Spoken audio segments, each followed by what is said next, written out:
God, I don't know what's going to happen with this. Crash and burn, crash and burn. That's why it's on Chad's channel. Yeah, so we wakes up tomorrow morning and goes, did we really go there?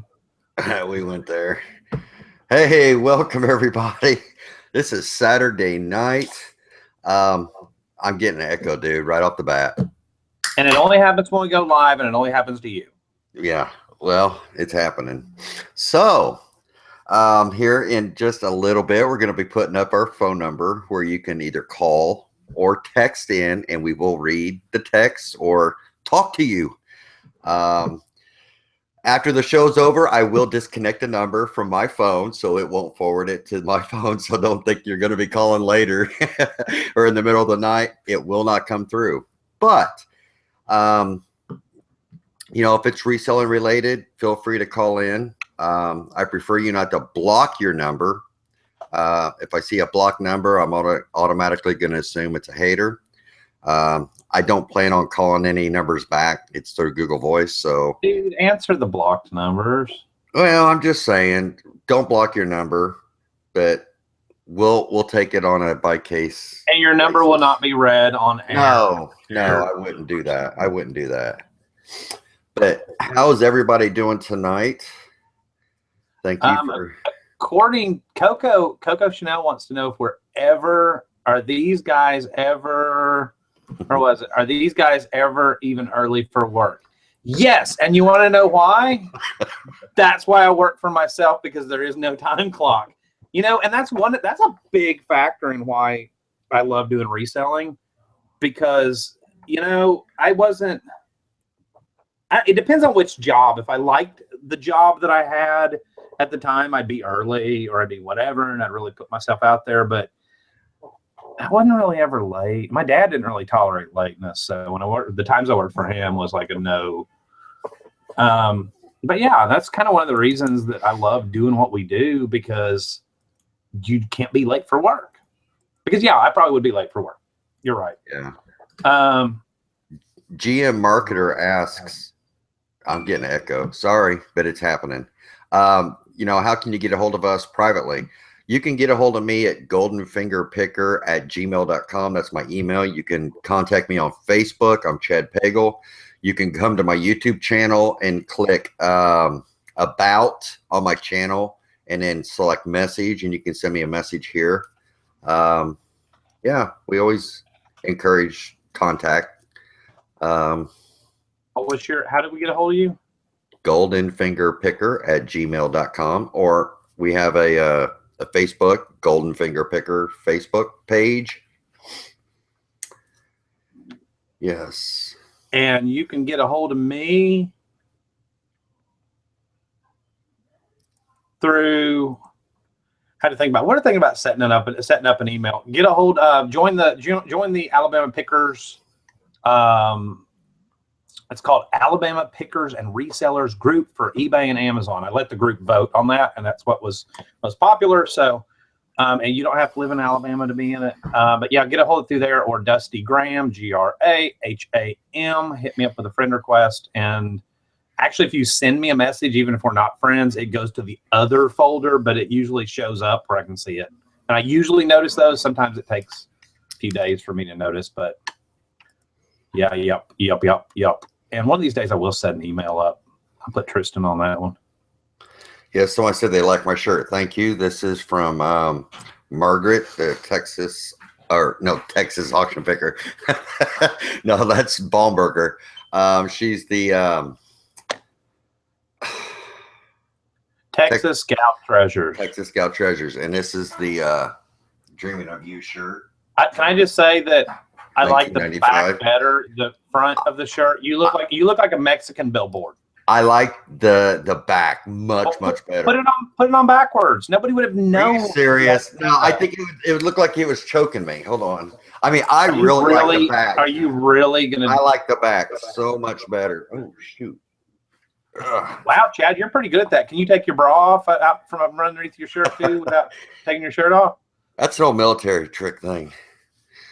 Yeah, there we go. People can make fun of my shirt that's on backwards. Yeah. But I like the back much better than the front. So But yeah, I can do this. Yeah, I like this much. Okay, let's shut this off and start over again. Okay. When we put the number up, guys, the number is going to be, it's just going to come up. It'll be right under my name. I'll have the tag on here. And, you know, tonight, I'm going to go ahead and tell you that long distance charges may apply. But if you're still paying long distance, you need to move into this century. Yeah. Only call on your cell phone.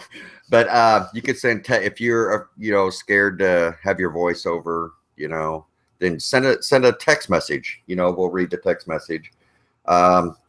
We understand that we may get some jerk offs calling or sending texts, but we'll give them a minute or two, and so we'll go ahead and tell you right now. Go ahead and turn your volume down if you have children in the room.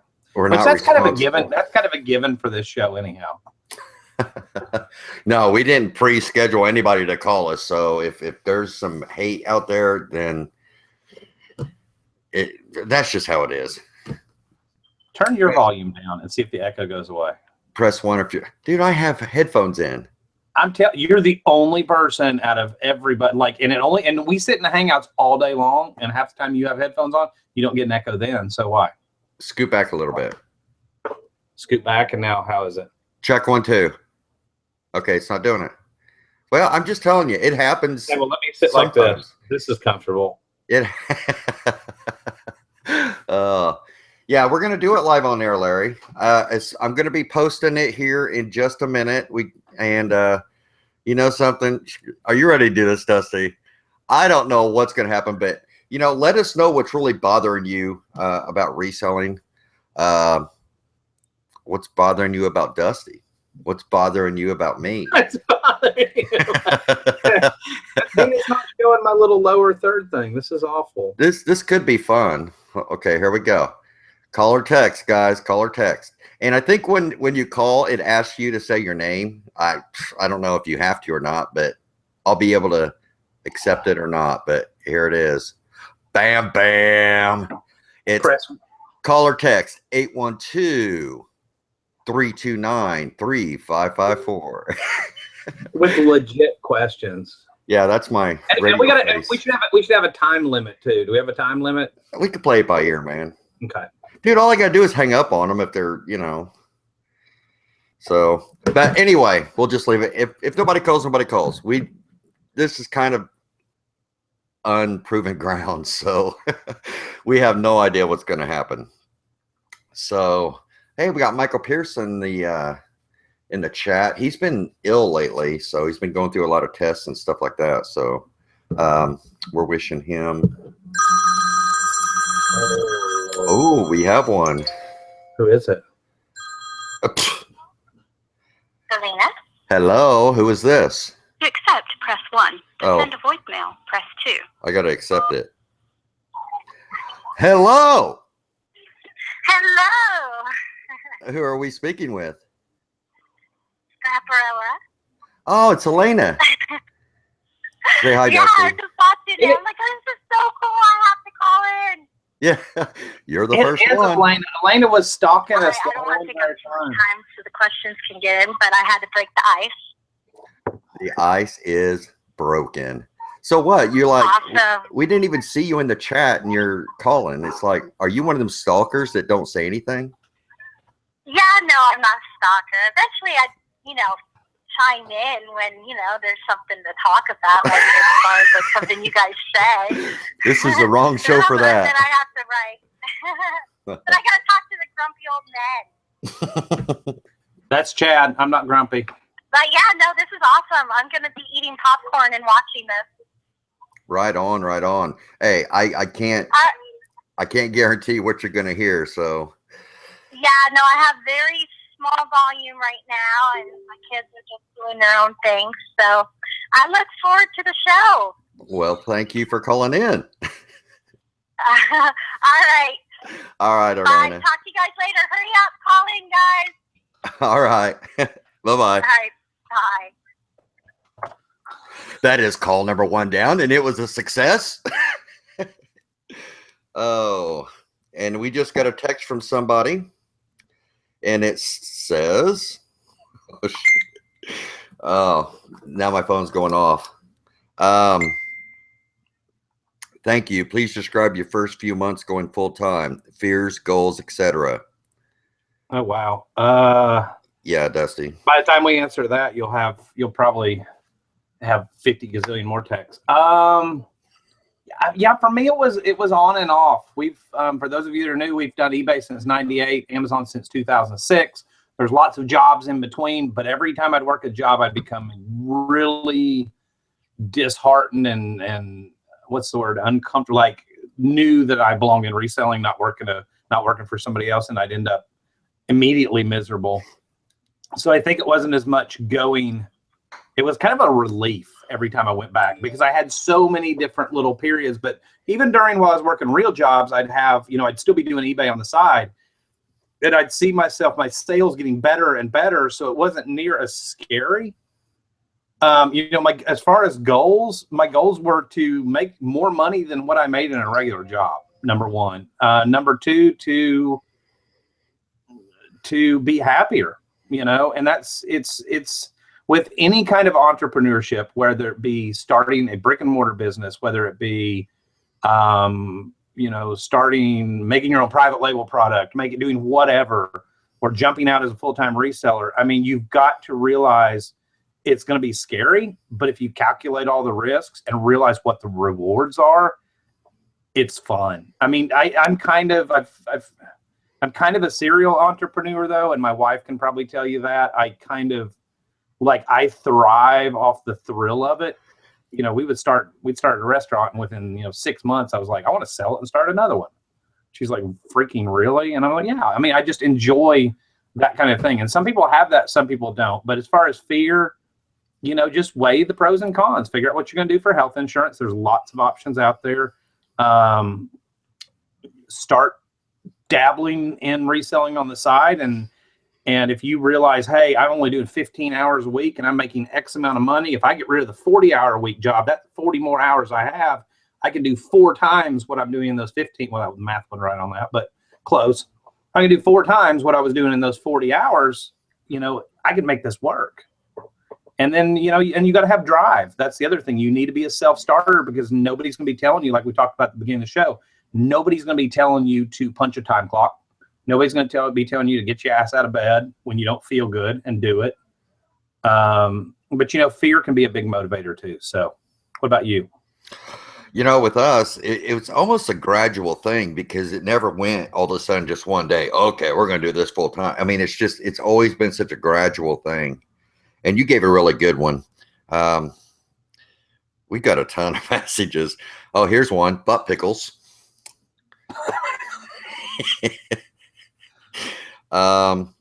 Thanks for all the free help content you all provide, Mr. Cortez Alex 64. And then thank you. You do realize when you have the caller on the phone that they're not going to be able to, somebody pointed that out in the chat, they're not going to be able to hear me because you have earphones in. Maybe if they see, I just got an echo right there. Did anybody else hear that echo? No. Okay. Now do you have an echo? No. Okay. Well, I'll just sit farther back. I don't know what did that. Yeah, I thought it was my forehead, but apparently it's not. Yeah. Okay. For those of you who are just now coming in, call or text 812-329-3554. We're taking phone calls or texts. You sound like a talk show host. If you would like to cuss Dusty out. Oh, heck yeah. That'd be awesome. But you won't be able to hear my response. What I'll do is I'll take one earphone out and put it up to the speaker while they're listening. Then they're going to get an echo. Now, it's cool. Why don't you just let them say their question, say thanks for calling, and then we'll talk about it. Hang up on them. Here's a good one. Chad, do you ever feel guilty about the amount of time you take away from Tristan by hanging out with Dusty? Oh, Tristan's in the other room.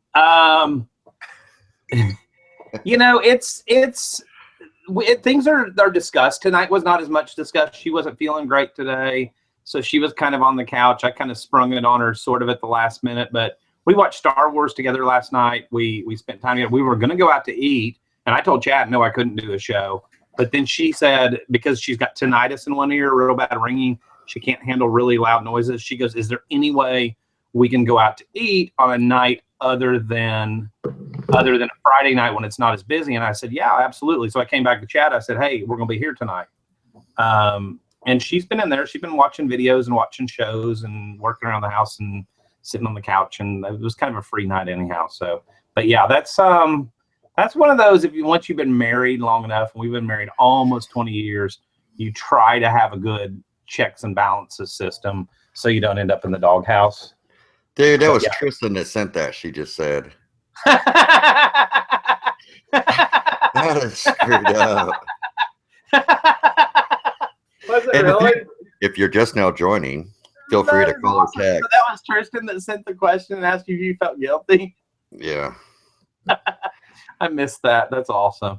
Yeah. If you're just now joining. Good job, babe. If you're just now joining, feel free to call or text 812-329-3554. The lines are open. Hold on.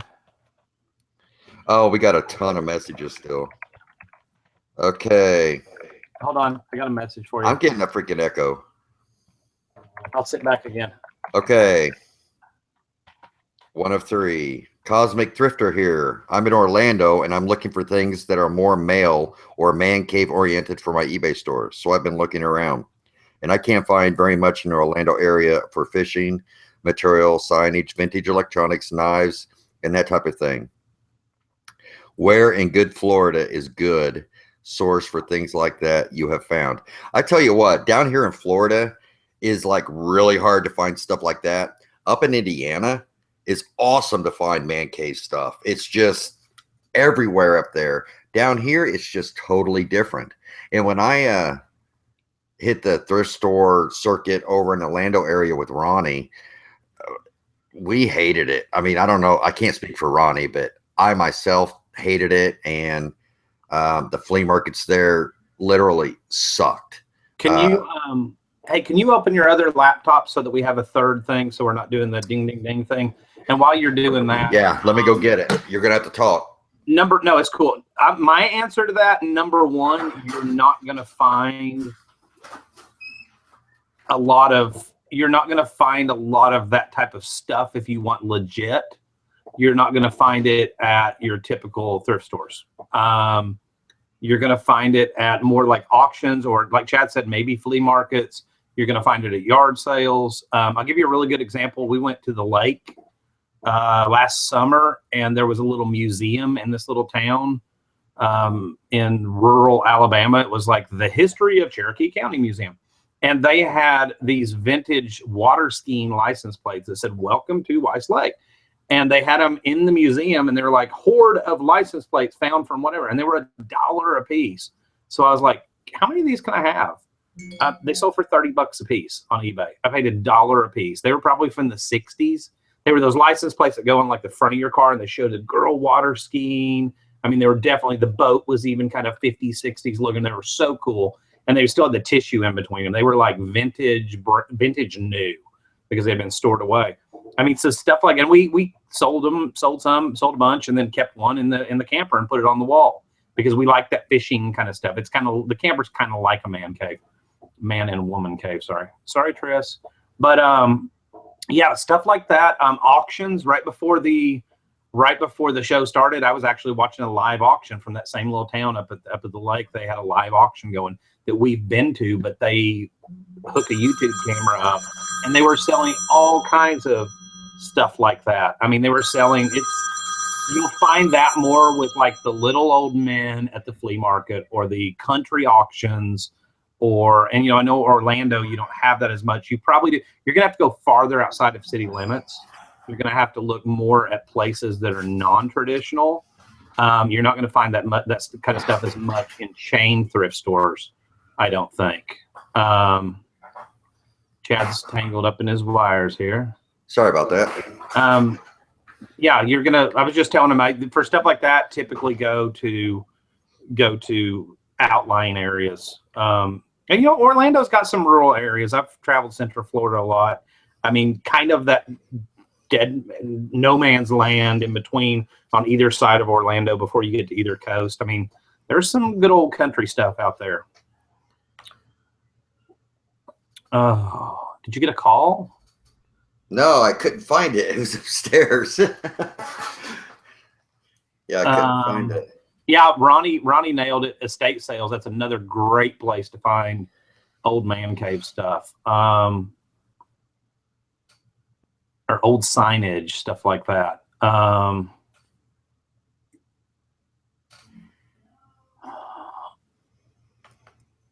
What else we got? Depends sell good on Amazon. Yes, Depends do sell good on Amazon. You got to be careful because Amazon likes to jump off on the listings, but Amazon also likes to jump off the listings, and that's kind of your opportunity to jump in there and okay, jump in there and sell them real quick. And I will tell you on Depends diapers, look them up by UPC, but do it through Amazon under add a product, because for every UPC you scan on a pack of Depends, there will usually be 6 to 8 listings. Don't ask me why they haven't merged them. Some will be for 4 packs, some will be for an entire case. They'll have 2 or 3 listings for the single pack, 17 count or whatever it is. That's all the same actual item, but people have created duplicate listings. And sometimes you can grab one of those duplicate listings that says currently unavailable, but still has a decent sales rank because somebody ran out a while back, and jump on that listing and be all by yourself. So there's a little trick when it comes to stuff like that. Okay. Whoever from High Point, North Carolina called, feel free to call back. Sorry about that. That was... Wait a minute. High Point. Was that Zilke?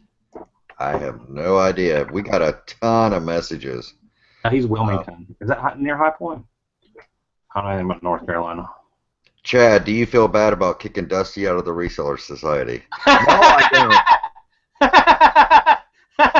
Who sent that one? I don't know, but I didn't kick Dusty out of the Reseller Society. I think you should at least, I think when they send text, you should at least say what area code it was from. I don't know. It all comes from the other place. So who kicked me out? Who kicked me out of the Reseller Society? I don't know. It wasn't me. So to tell that story, I posted in the Reseller Society at 2 o'clock in the morning on April Fool's Day, like when it was only April Fool's Day was only 2 hours in, and posted, "It's official. Chad Pagel is quitting the Reseller Society. They will be putting my face on the banner soon," which there's nobody's face on the banner. And then the thread went nuts, and it was hilarious. Unfortunately, I guess it got deleted. It was, Chad woke up the next morning. He's not really a morning person, and got this giant surprise from that Dusty had prank that Dusty had pulled, and it had been going on for like 6 or 8 hours at that point. But what happened the day before? See, I'm getting an echo. Let me lean back again. What happened the day before? What happened? The day before was Selena's death anniversary. And several people. I'm getting a huge echo. Oh my God! Hold on. Well, don't discuss this before I get plugged in. Several people. I'm a huge Selena fan, as you know. No. And several people sent, very nice posts, very nice, like in memory of, and just great times in her career. What does Dusty Stand post on my timeline? A picture of Selena in her casket. It's like, what the hell, dude? That was my condolences to you. Really? Dude, that's a Southern thing, man. You just aren't from the South. You don't know. That's how we give condolences in the South. Sorry about your grandmother passing. By the way, here's a picture of her dead in her casket. It's been 20 years and she's not your grandmother. No, but still, same thing. But I hate those pictures. I hate those pictures. But that stayed up for several hours. But yeah. I mean, guys, was that in bad taste or not? Back me up here. By the way, Now, wait a minute. Knowing the relationship that you and I have, which obviously involves pranks and jokes and a good sense of humor. What are we talking about? Now you ask, was it in bad taste? posting a picture of Selena on my in her casket? I was That is trying evil. to get my condolences. Okay, we'll just leave it at that. That was evil. That was It's evil. It's bad. By the way, if you're just joining us, feel free to call or text 812-329-3554. The lines are open, and we're that's my radio voice. Yes, everybody's saying bad taste, very bad taste, very bad taste. You need to go back to school of etiquette. And I was joking. That's not how Southerners do it. Oh. That's part of my sense of humor. We have a call. Call from. Yeah, you're just joining Alex. To accept, press 1. Okay, press 1. Press 2. What's up? What's up? How's it going? How's it going? Who are we talking to? My name's Alex Cortez. Alex, hey, how's it going, man? Pretty good. Nobody's calling, so I thought I'd give you guys a call. Yeah. Well, what pisses you off about the reselling world? Well, shit, I didn't realize that was a thing, but not much, I guess. I guess what really does kind of piss me off is the amount of whining that goes on. But this is a great outlet for that. One show, maybe once or twice a week, you get grumpy about it and you get over it. Yeah, that's what this is about. We're the grumpy old men of reselling. So, I love it. I love it. So when are you coming to Texas? we're looking to come May 6th and 7th. There's a big Selena festival going on, and it's put on by her Is that in family. Corpus? Huh? Is that in Corpus? Yeah, yeah. Right on. It's Well, I'm probably in San Antonio, so maybe I'll head that way so you can meet up or something, do something cool. Right on. it's probably going to take Good Chad. job, guys. Good job. Keep it up. Let's see if we get some more calls. Right on. Just Well, thank you for calling, man. Yeah, not a problem. Have a good one. just so you know, Alex, it's probably going to take Chad about 8 days to get to Texas. It took you 3 days to get to North Alabama. You're like, I'm going to go Highway 31. I'm like, dude, don't do Highway 31. But you did hit up a lot of yard sales and stuff, too, though.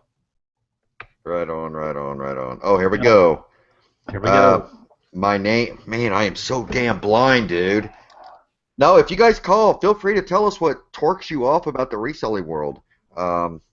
If you don't, You can take your earbuds out now that I have headphones on if you want. That's up to you. Or do you get an echo? well, you tell me. I'll go ahead and try it, and then you tell me. Just don't leave and come back, because I think it stops the show, doesn't it? Or not. Hey, let's talk about him while he's gone. Can you hear me? Yep. Is there an Yep. echo? Yes. I'm echoing. You are? Check. Now I'm not. There you go. Did you have to turn it really low, though? No, I turned them outwards. No, it's still echoing. All right, go back with the earbuds. Just let people ask their question, and it's fine. And answer the phone. And we have another phone call. Hold on a second. Hold on, Minnesota.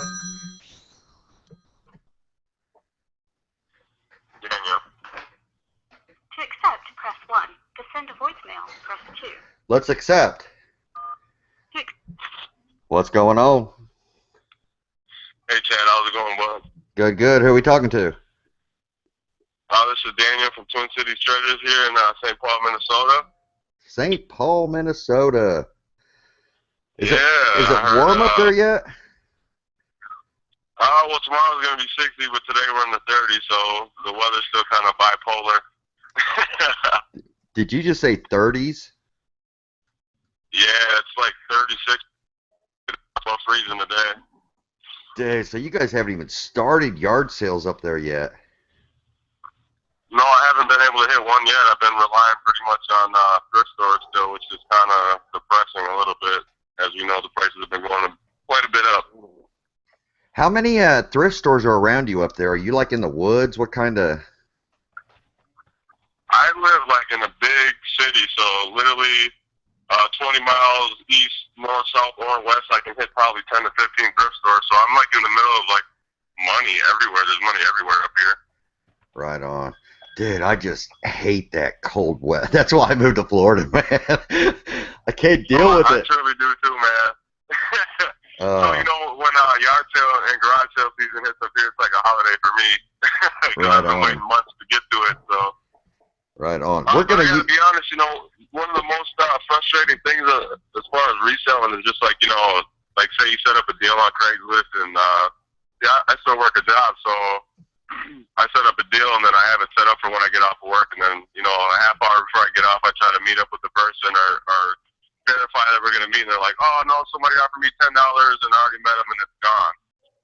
That's why Do you not go on contact your me lunch and let me break. know that. You know, I'm anticipating getting that product when I get off of work and then it's gone. right. And at the same time, to not give me the opportunity to match the $10 more, which obviously, if the profit margins are right, you can still do that anyhow. You know what I mean? So Right. Hey, I'm gonna ask I'm you. gonna leave it at that. Hey, I'm gonna use you for a second, Dusty. Can you hear me? Can you hear Dusty talking? Say something, Dusty. I could just hear you at this point, Chad. Something Dusty. No, just Yeah, he can't hear you. that's why you just need to let people talk and then cut Yeah. it. And, Yeah. I mean, not to be rude, but and then we Yeah. can discuss it. Well, right on. Hey, I appreciate it. Yeah, you couldn't hear Dusty, but he says hey, and stay warm up there, man. And thanks for calling. Oh, absolutely, man. You guys keep on rocking. I appreciate everything you guys are doing for the community, man. Right on, right on. Thank you. Thank Talk you. to you. All right, man. Bye. What were you going to ask me? No, I was gonna have him. I don't know. You know, as If- far as that does make it tough with the Craigslist stuff. I mean, it's even if you get 30 minutes for lunch or even if you get an hour for lunch, it's tough to go out unless you can get people that'll meet you at your work. And it depends on what kind of job you have, whether or not it's flexible. Obviously, if you're working like assembly line or something, you can't just go, hey, I got to go to the front and get a Craigslist item. That'd be tough. You probably. Oh, we got to put the man. What's that noise? It's not me. Okay. If you're just now joining, feel free to call or text 812-329-3554. It's right there. Man. Right there. Check. I don't know Right if it's there. feeding back into my ears. Anyway, we gotta, dude. I gotta hit some of these. I mean, look at this. They're blowing up. Do those for right now. I think because there's a lot of people that are probably more comfortable instead of calling but I love the calling thing because that's cool to hear. Because that's cool to hear people's voices that you recognize from the audience for like a year now or more, or it's been a year for me, and then actually hear their voices and stuff. That's kind of cool. Right. Oh, we're getting some good ones, man. One just came in. It's like, I really hate. But this is for you. Answer this very quickly. Okay. Dusty, have you had any luck at the Lacona Flea Market on Sundays? Lacon. Yeah, whatever. That's the one I took you to. Oh. You liked that one. I have not been back down there since. I haven't been back down there since I took Chad, and that's been 6-9 months ago. It's about a 45-minute drive one way.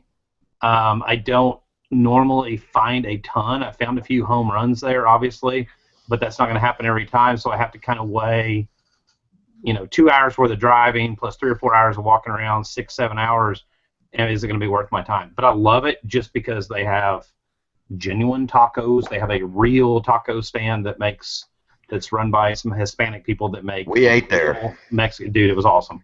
Yeah. They have real good food.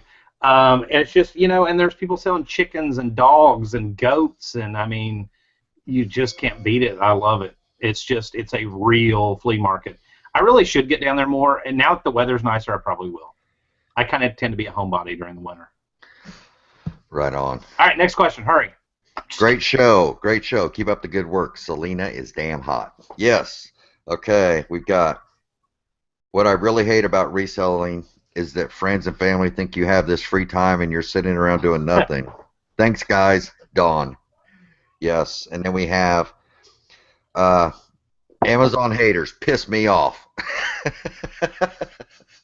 Who was that? Was that Scott? Scott, was that you? I don't know. We've got Steve, a.k.a. Hurricane Picker here. The drama between all the groups. Just do your picking, and if you want to give advice to people, great.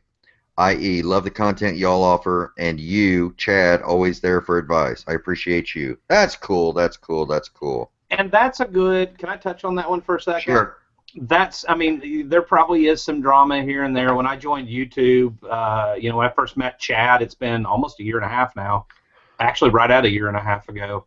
It was like we have these people over here, these people over here, and there's certain people that teach different styles, that teach different types of things, and it tends to be kind of like, I wouldn't even use the word click, but if you want to learn about how to do private labeling, obviously you're not going to watch Chad and Dusty's videos. So there's groups that do that and everything else. And what I've kind of found is, and it's kind of why I'm not in any groups anymore. I had joined Reseller Society back temporarily.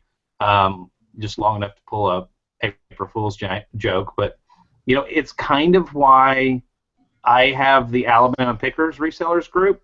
I'm not a member. I'm a member of one other group that I check occasionally. Not much else goes on there, and I just don't. I don't do groups. I don't watch other. I'm going to be totally honest. I don't watch other people's reseller videos. Not that I couldn't learn stuff, but I feel like at this point in my reselling career, I'm enough in my groove.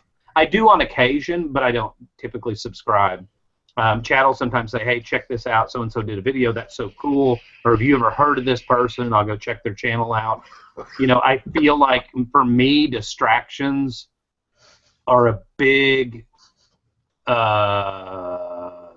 problem. And so I have to try to not have those distractions in my life, but yet learn at the same time. So I have to be very selective. I can't throw myself in 50 million reselling groups. If you're the kind of person that's great with time management, if you're the kind of person that's great with, hey, I'm self-employed, nobody's telling me to clock back in. I need to turn the computer off now, go do that. That's great. But at the same time, I'm not good at that. As far as YouTube, I've changed my YouTube schedule some. I do things spur of the moment when they come on. I don't know who else's show is on because I don't subscribe to other people. So, I do shows when I want to do it. I post videos when I want to do it, and there you go. It's not meant rude. It's not meant disrespectful, but my life is about me, my family, my business. Me. And you're part of my family. Mm-mm. You are my family. Mm-mm. And if I can help people in the process, then great. But yeah, in order to not get caught up in drama, you really just have to keep yourself from drama, and it's tough. Yeah. Sorry, little grumpy old man moment there. Yes. And if you're just now tuning in, feel free to call or text 812-329-3554. The lines are open. Lines are open because we're sitting here talking and nobody's on the phone. Well, somebody made a comment today on Facebook, and I kind of gave her a little jab. She says, some YouTubers make videos like they're on TV or something. Well, I'm making a video like I'm on the radio because I have the face for radio. We do have, if you have a pen and pencil ready. The face for radio. I ignored it. Tristan just walked in and slid a note in front of me. We do have a new email for the Alabama Pickers for she and I, and you knocked over my whole stack of Post-it notes. Our new email is Tris, which is Tristan, but I usually call her Tris for short. TRIS.ALpickers@gmail.com. TRIS.ALpickers@gmail.com. And we are going to be doing another. I'm going to promote myself right now, so you can just suck it and get over it. We are going to be doing another Ask Me Anything with a Reseller married couple. So if you want to reach out to us, you want to say hey, you want to ask a question that you'd like us to touch on the next show, feel free to do it. YouTube is a cool thing, though, Chad, and Chad kind of knows this story. I had a... Are you serious? Oh my gosh, I'm naked. Hey, can you give me a... He's going out into the hot tub. What? Was that really live? Yes, it's live. Jesus Christ. Can I get your tray? Was that really live? Oh my God. Yes, it's live. Do you see the yellow live button right there? Oh my God. Yeah, delete that shit. They do that stuff on purpose. No.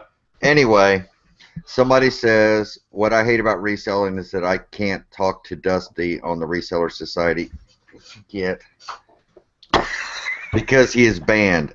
I have to contact him through the subpar poor man's group, Alabama Pickers. The poor man's group. No, but here's the thing, and it is. But I love my group or our group because it's really built around community. I like it. We don't be afraid to ask a newbie question in there, but we don't get a ton of newbie questions. Not that your group is bad by any means, but when you get 16,000 people in a group, that to me is like, I mean, you're going to get just all kinds. When Chad first added me back, I sat there for like an hour and I was like, look at these questions. Holy cow. Not that they were bad. There was just a ton of them. Yeah. But yeah, we're subpar. That's awesome. Yeah. We got a gripe. We totally are. Hate I own it. excess. They hate excess, unrealistic lowball offers. A praise is the friendships made like you who give so much of themselves. It truly does feel like a family. Even when the bickering goes on, you're a great group of people. From Joe P.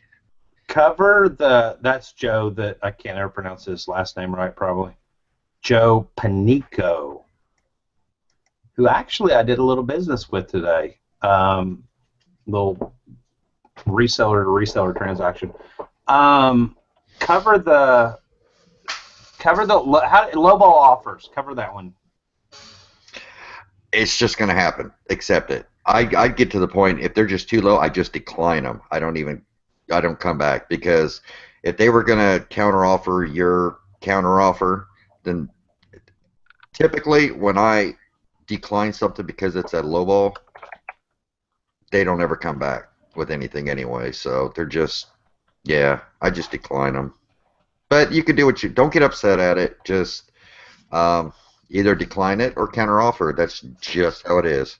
It's kind of like returns. I think there's a point where you move your business, and it's tough to do because it still bothers me. I think it still bothers you, when you get a return for whatever reason. I mean, it's tough not to be affected emotionally, but you have to move in your business somewhat to the point of where you don't let returns bother you.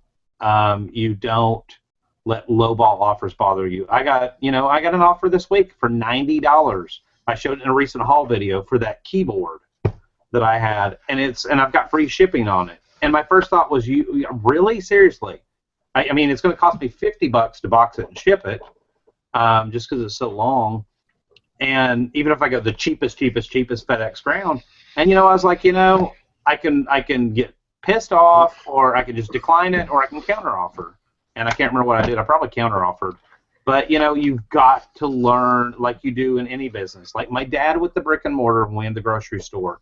Dad was like, Dusty, you can spend all day long getting pissed off when you just realize you had a shoplifter. Because these people at the store would grab steaks, shove them down the front of their pants, and as you're chasing them, because the meat department was in the very back of the store, as you're chasing them this way, they're running that way. They run out the door and around the corner of the building, and they're gone. He's like, At that point, you just call the police, let it go. He said, because you've got more important business to tend to. And that was a big takeaway that I got from working for my dad, is that sometimes you just have to, he goes, write it down, we'll write it off. It's not a big deal. We let it go. You can't stop every scammer. You can't stop every issue from having. You can't let things affect you emotionally. It's really tough because I am an emotional person. It's really tough to remove emotion from business, but you have to learn a balance in there somewhere. Very good answer. Rant over. Yeah, very good answer. And if you're just tuning in, feel free to call or text 812-329-3554. Phone lines are open. We got a text message here. It says, I've been reselling since 1999, starting with Yahoo Auctions platform.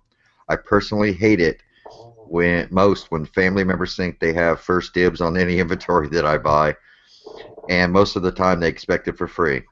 I've had two of my sister-in-laws actually give me a written list of items they want for free and request me to give it to them first before I sell it. Both lists were appropriately placed in my trash can. My wife's family is the worst about it and has caused a lot of tension at times. I'm just curious about how many other people have that problem with family members looking to you as a source for free items, even know this reselling is your livelihood and they don't care. That's from Clint from Indianapolis, Indiana. Clint, if they're checking out your inventory online, then there's really no way to stop that other than from here on out, don't tell them what your seller name is. If you ever change it or whatever, which actually you could change it, and then hopefully next time they go to search it, they won't find it. We have people that come over and do that. My daughter's friends came in one time. I had a pair of Justin boots that were worth about $150, and the kid was like, "Oh man, I'll give you," and I was like, "They're $150 on eBay. If you want to give me $100," he's like, "You paid $499." I said, "I also pay for this house." We have another friend, one of Tristan's girlfriends, that likes to stop by, and she'll usually come in my office, and I've kind of just cut her off at the pass about a year ago, and I said, "Hey, blank, you're welcome to anything in here. You can have it for 25% off of what it's selling for on eBay, and free shipping because I'll hand it to you." And you're gonna tick some people off. As a general rule, outside of the occasional friend of my daughter's that walks through, or Tristan's girlfriend that comes by, I generally just keep people out of my office. I put everything in my office, put it somewhere where they can't see it, and then they don't know about it, and they don't ask about it. Hopefully that's your situation, and you can do some of that. I know it's tough, especially if you're working out of like a living room or a bedroom. You can't always hide it, but tell them to buzz off. Well, no. Here's one. Amazon ticks me off when they allow people to play with toys and send them back a month later for a full refund. Ronnie check this out. Ronnie said today that $60 got taken out of his Amazon for a refund that happened last May 2015. Wow. May of 2015. That one, I didn't know about that with Ronnie. That one, he could actually open a case with seller support. He could open a case with seller support, quote briefly their return policy. They do have in the return policy that it's discretionary, that they do have some leeway, but I would quote their return policy back to them, and then they will probably refund him and fund it out of their own pocket. But it's kind of like I said before, refunds it's going to happen. Amazon reps are poorly trained in a lot of instances. They're going to do what they want to do, recall the item back. If you can sell it on eBay, flip it on eBay, you'll still get more than what you paid for it, hopefully, even if it's used. And you just gotta eat it. Hey, I got a really cool one. Go F yourself, except they spelled it out. Thank you, I appreciate it. And by the way, I do have your number. It came through. What's the area code? What's the area code? 317. Awesome.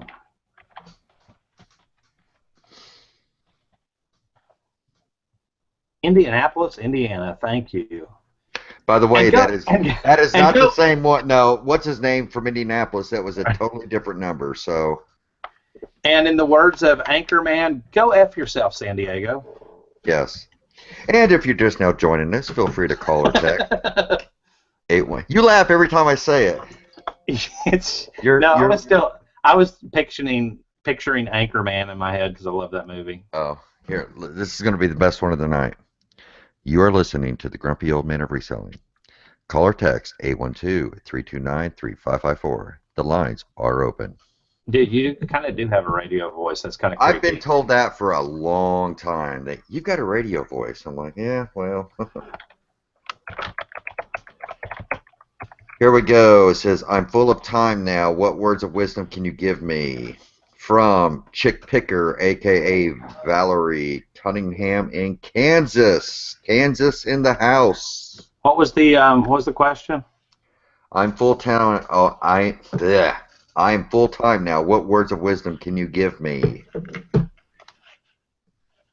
List. The more you list, the more you sell. And I know people hear that and they go, "Oh, it's bullcrap." Like, I'm telling you, whether it be for reasons of Cassini likes activity, and I still swear by that one, or I mean, okay, Chad, you've got a good example recently of list, and you'll sell. I do. You were saying that the other day. Yeah, but I forgot. We're live. It's Logan. What did I sell? No, but you kind of got with the baby and everything else. You didn't list. I mean, you tried to do whatever. Yeah, but you took a little time off, and you said you told me, you said, "Dude, this is an awesome example. I did this and I got this."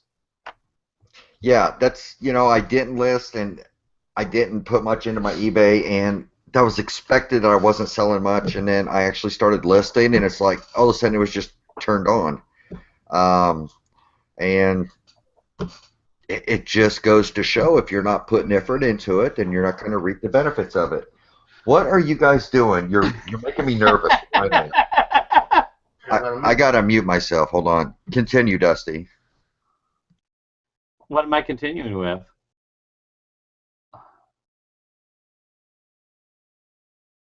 Okay, yeah, I don't know what's going on with Chad, but 9 Volt said punch Logan in the gonad. We've got a caller. We've got a caller. Crafty caregiver. Okay. True. Dusty told me after I listed to keep listing and sold a ton this week, and she actually put that example in our group. It was awesome. Hello. Uncle Chad, why are you spending so much time with my dad? Oh my God. This must be Gabe. What's up, Gabe? Nothing much. Are you getting your homework done? Yes. Ask him about playing video games. Are you playing video games? Yes. Tell him to get on Counter-Strike. Logan said get on Counter-Strike. Okay.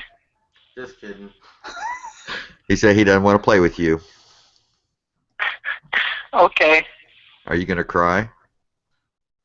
No. He's crying right now. Love you, Uncle Chad. Oh, love you too.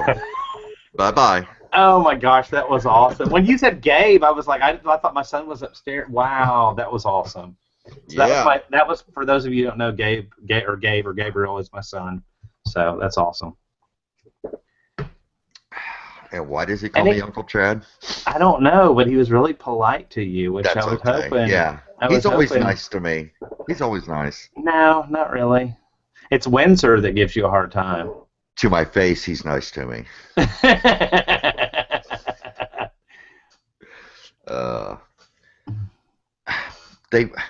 Now I forget what they wanted. I'm sure they'll survive.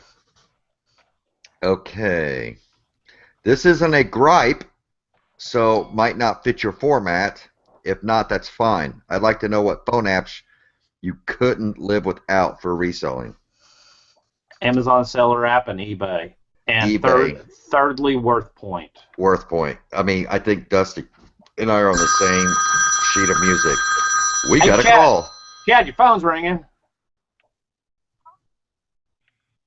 Stephen Foster. To accept, press 1. To send a voicemail.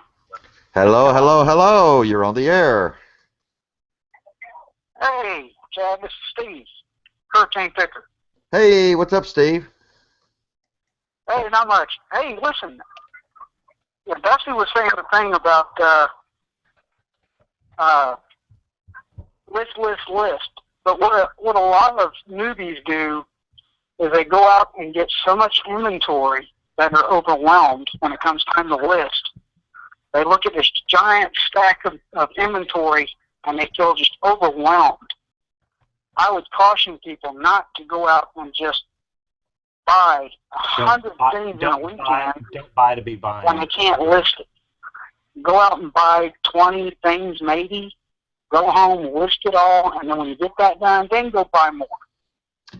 Yeah, I think that's real important. Don't get yourself overwhelmed early. Go out and buy a few things, get it listed, right? That's the important thing, is to get whatever you bought listed before you go out again, right, Steve? Yeah. I mean, we spent so much time, when we first started, Caroline and I, that we would go out and buy, and then, we come home and we look at this giant, massive inventory we have, but we're just too overwhelmed to try to list it. Right, so, right. That's, I understand list, but, that's one thing, you got to caution the newbies that, because I've run into resellers, we're out in San Diego now. Right. Did you know that? Yeah, I saw your thing. So we got out here, and I've run across several resellers who are like, I have so much inventory in my garage, if you just want to come get it and list it, I'll share the profit with you. And I'm like, that's not really my thing, but, it's just one of those things that I would caution, new people getting into this to just watch their, and Carolyn and I are much better about it now. We go out on the weekend. You would love it out here, Chad, the number of yard sales. Oh my gosh, there's like over 100 yard sales every weekend. Right. Within a 20-mile radius. It's unbelievable the amount of yard sales here. So when we come to our traveling, you know where to go. Right on. Cool, dude. But yeah, enjoying the show, man. You guys are doing a bang-up job. Well, we appreciate it. And Dusty says thank you, too. All right. Oh, absolutely, Dusty. We appreciate him tremendously. Right thank you. Even though you can't hear me. He's always been an inspiration for us.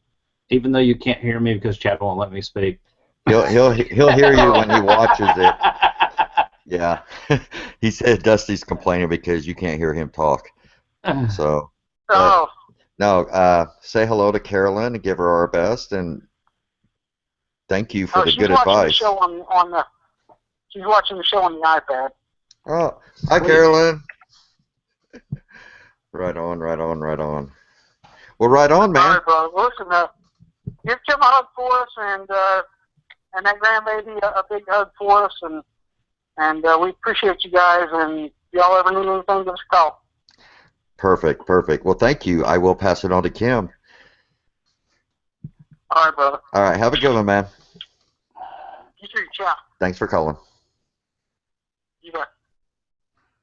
Okay. There's Awesome. there's a couple things on that. I don't care how long you've been doing this, you're still going to get to the point where you hold on to stuff for a rainy day. But I totally agree with what he said. Don't buy just to be buying. Think quality and not necessarily quantity, unless the well is really dry and you're completely out of stuff to list and you've listed everything. Then quantity really isn't going to hurt. But I don't think anybody's really in that situation. Yeah, you can end up buying 5,000 coffee mugs, and you look around and you get totally overwhelmed with it. I pick on coffee mugs for those of you that don't know me very well. It's not that you can't sell coffee mugs, but you've got to keep upping your game and keep selling better and better items. He said there's 100 yard sales within 20 miles of him. I'm to the point now where I think, it's not uncommon for me to go to 10 yard sales and not buy a single thing at 7 of them. Yeah. Just because I know back at home I've already got a garage full, I've got a building full, I've got those postal totes full of stuff behind me from the auction that I've been working on that I still don't have listed. So I have plenty of stuff to list. If I'm going to go out, it's only going to be to pick up good stuff. I'm going to be very selective. And once you kind of cross that line where you're buying anything and everything and you realize you have enough back stock that you're only picking up good stuff, that's where you kind of start seeing more money come in, I feel like. Yeah. I told you what to use, right? I'm not using it. Well, you can. Here's a question, and before I answer this question, Dusty and I were actually talking about this today. They says, how many hours a week do you and Dusty spend on YouTube during shows? And, I was looking today, me and Dusty were both looking. In the month of March, last month, I did 5 shows throughout the whole month. And in January, in February, I did 4 or 5. And is that shows and videos combined? It's shows and videos combined. I actually did 5 videos. What? Yeah. So, when we do these, our work day is typically over. This is our kickback and relax time, believe it or not. We enjoy doing it. This is our social thing. So, I don't know. I enjoy it. What about you, Dusty? As far as my videos, some people either love them or hate them. The majority of it is riding in the car. There's a little bit of actual videos, actually showing stuff as I'm unpacking it, which I would be doing anyhow. So it really doesn't slow me down a ton. I'm just kind of have the camera going while I'm explaining what I'd ordinarily be doing. Time-wise, it's not a giant time suck. I did a lot of videos this last month. My channel had kind of not fallen off. We hadn't really lost a lot of subscribers or anything, but I felt like I had a lot more to teach.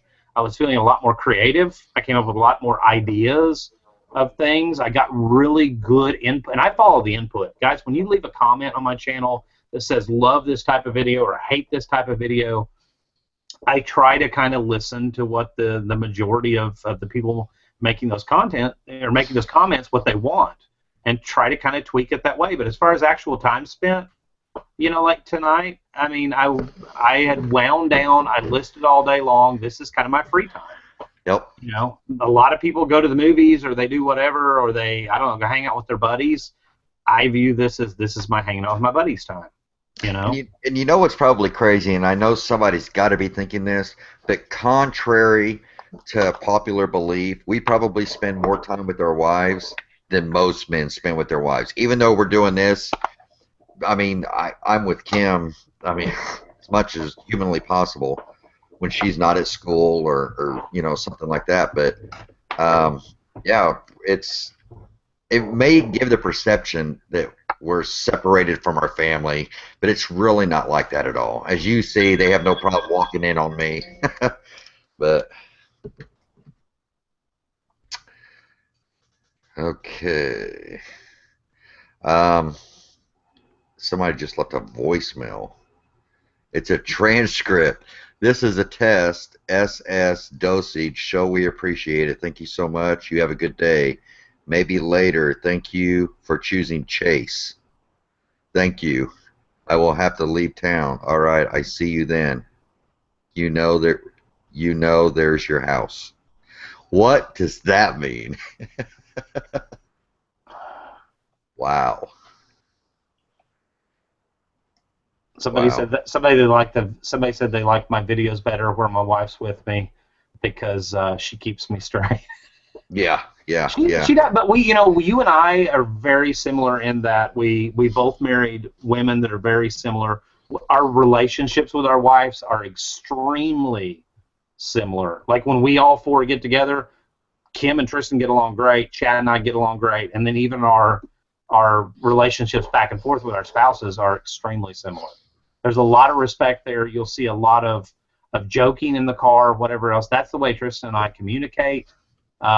It's a warped, in some people's view, sense of a love language or whatever you want to call it. But it's we use humor as a form of communication, and that's why we get along. That's why we've made it 20 years as of September. So we've done something, hopefully right. So yeah. And you're watching or listening to the Grumpy Old Man of Reselling. Feel free to call or text 812-329-3559. The phone lines are open. Brought to you by. Can you see this? Brought to you by Budweiser, the king of beers.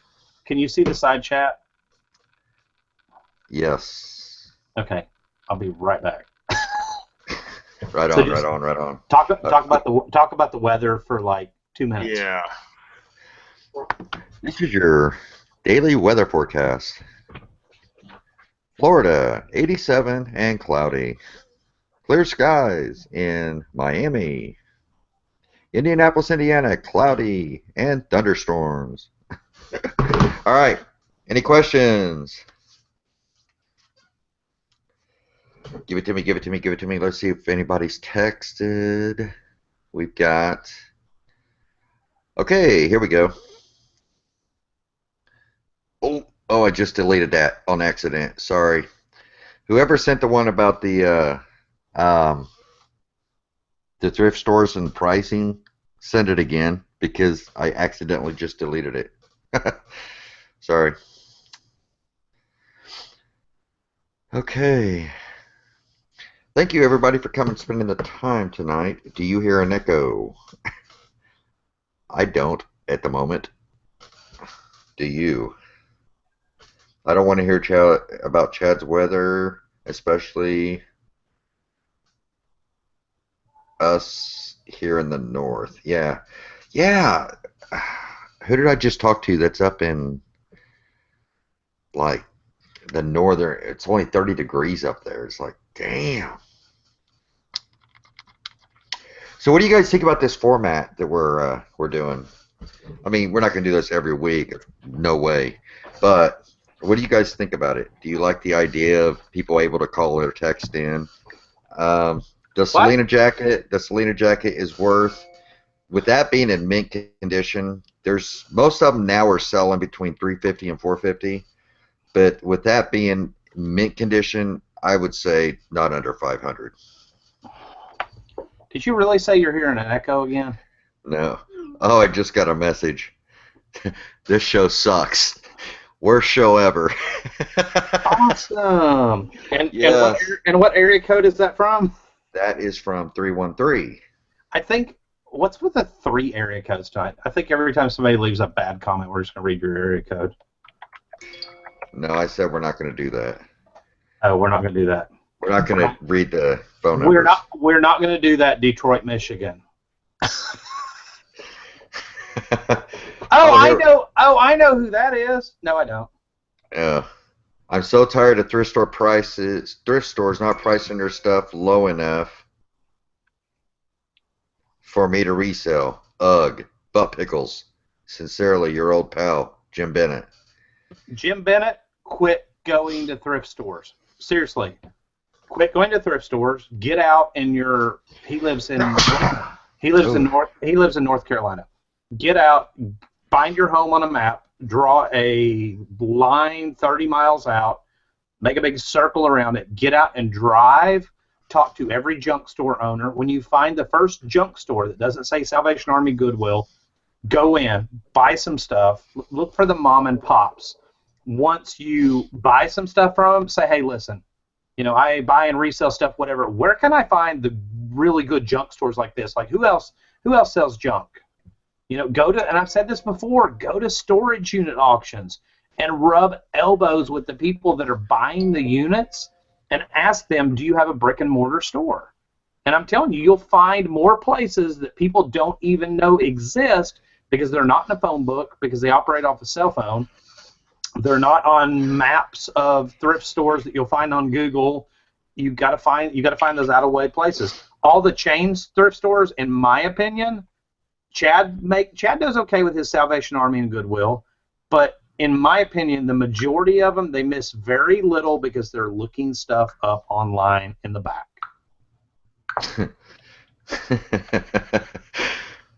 The person that said that, now they're saying you guys are a joke. That's okay. We can do it. Oh, and Selena, somebody says that Selena jacket touched Dusty's ass. It's not mint condition. Oh, Lord, we ain't bringing that up again. Yeah. Oh, I think Brooke's going to call us. Anyway, if you would like to call in, the number is 812-329-3554. 3554. I don't know, Ronnie. I don't know who that is.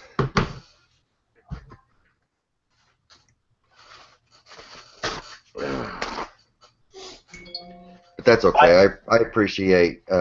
By the way, the 313 number is a Google Voice number, so you're never going to figure out who it is. They're probably not even in Detroit. But you know what? Haters are what makes the world go around. I always laugh because people are like, "Why do you get thumbs down? Who would thumbs down this video?" I got 250. Somebody bought me 250. Somebody bought me 250 thumbs down on a single video because usually at most I get 6 or 8 or 10, and you know what? Sometimes the videos suck. So yeah. I mean, I totally admit, but not. It wasn't like 250 bad, you know, and then 100 people thought it was good. It wasn't really that bad. So somebody bought it for me. You know what? That bumps my visibility with YouTube. Thank you so much. That's funny. I don't care. You know, I laughed. I mean, you can attest to that. The day that it happened, you're the one that you're the one that pointed it out to me, and I had no clue about it. And I was like, I thought. Oh, okay. Hold on. Okay. The one that says you guys are a joke, you know, and we're saying we don't know where it's from. Yeah. They said, it's Cape Cod, motherfucker. See, it's Ronnie created fake Google. See, you know, whatever, Ronnie. Oh. No, Ronnie's our buddy. Somebody said, can we use this number to complain during the week? You know, you actually can, but it won't come to my phone, but it'll come to my messages in my, yeah. But don't let me forget, Dusty, when we're done with the show, to disconnect my phone number from that until the next show, and then we can, you know. Somebody asked, and I don't know if it was directed at us, if we have any of the Deseret Industries things, thrift stores down by us. I'm 90% positive that's it's the LDS, and since they're based out of Utah, I'm pretty sure they're a Southwestern thing. I've never seen one in the Southeast. Chad, I don't think you have any of those, do you? I don't know. They run, I'm trying to think what the name, I think it would say Deseret Industries on their sign. So, no, not in the Southeast, not that I'm aware of, no. There you go, Brooke. Yeah, for the longest time, we thought Brooke was a fake person. And then finally she got on camera, and then we're like, okay, she's real.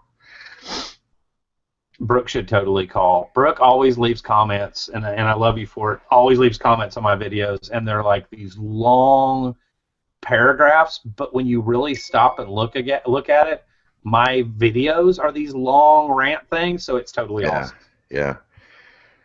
Somebody says, awesome, love your show. Please keep lines open as much as possible. Let Ronnie know San Diego is ready for him.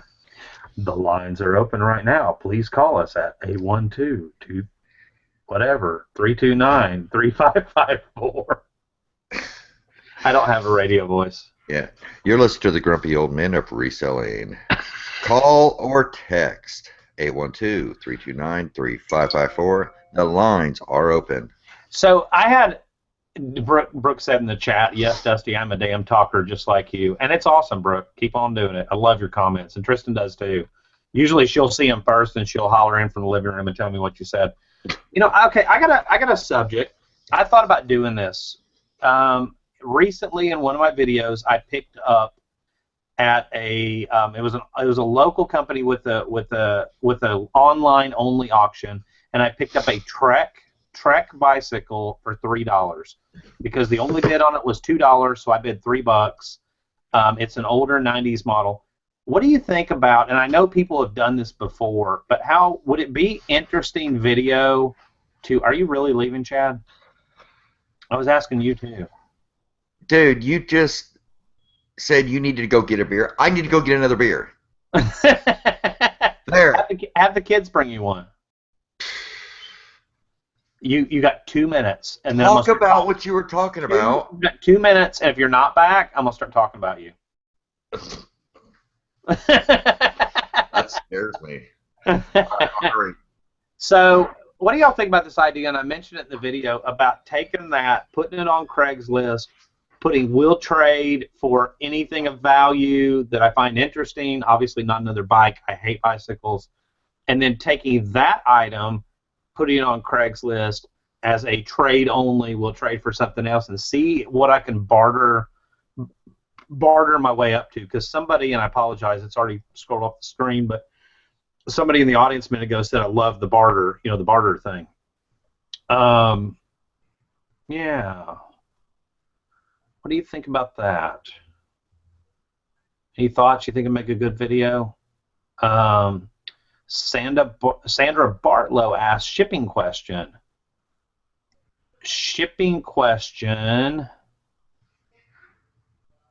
Chad or Dusty, I am shipping some electronic duster and aerosol spray can. Do I have to ship that parcel select? Aerosol needs to go ground, whether it be UPS ground, just can't go air. And first class does go air, priority mail goes air. Google that for Google USPS aerosol. It'll take you to the rules and regulations a little better. Just do that just to be on the safe side, because I hate to give you wrong information. Brooke Hayes, you are not a stalker. No, that's awesome. I mean, sometimes you make a connection with people. People get you, you get them, and we honestly love your comments. Seriously, sorry, I'm trying to read at the same time.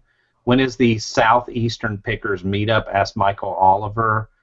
Dude, I'd love to do it. I have a feeling it would be best done in Panhandle, Florida, where Chad lives. And since he's not here, I'm going to volunteer that. Chad, put your earbuds in. Hey, Chad, they want to know when the Southeastern Pickers meetup is. Can we just do something like come to the Panhandle, Florida, and we'll all get together? That's what some other groups have done in Texas, and I mean, they all kind of meet in like one city, and it's nothing formal. I think we should do it. Yeah, come to this area. I'll take you out to all the good places. Take you to a good place to eat. Come on down. Let's do it. Let's do it. Hey, Brooke. Tristan said she'll quit the day you quit commenting.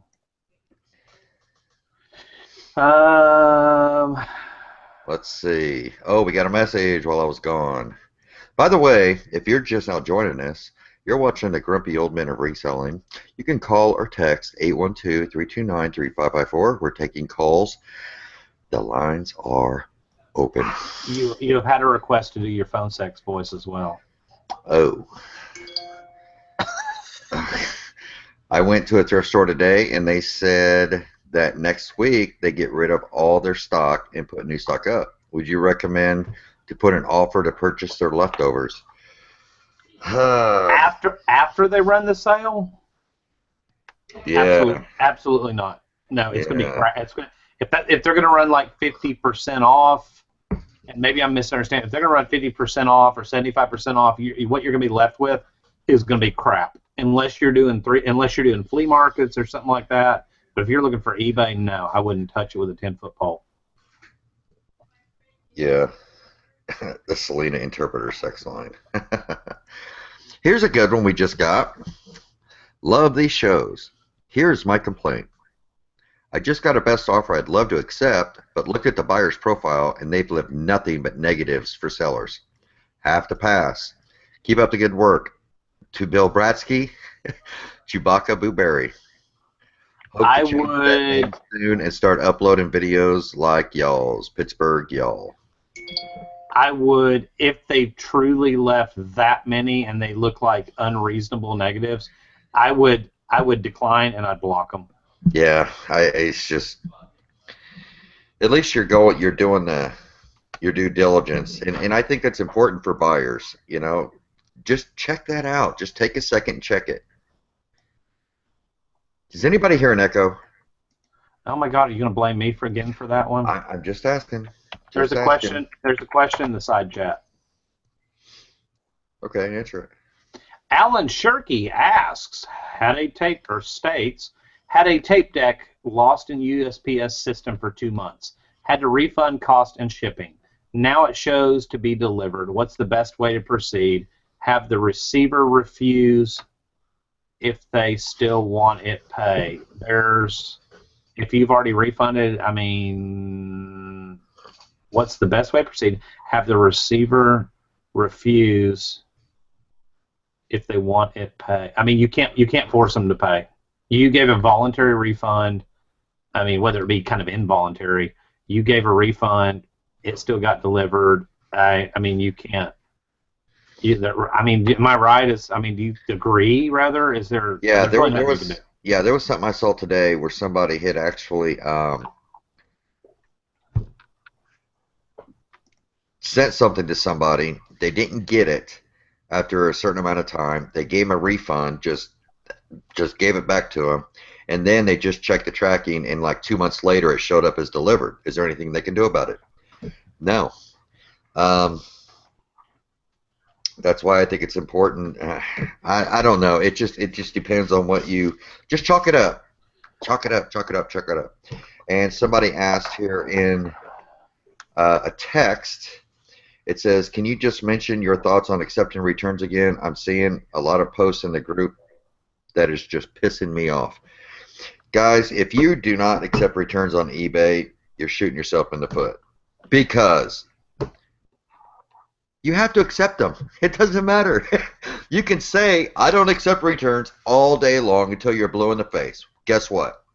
If a buyer wants to return something, eBay is going to let them return it. So why fight it?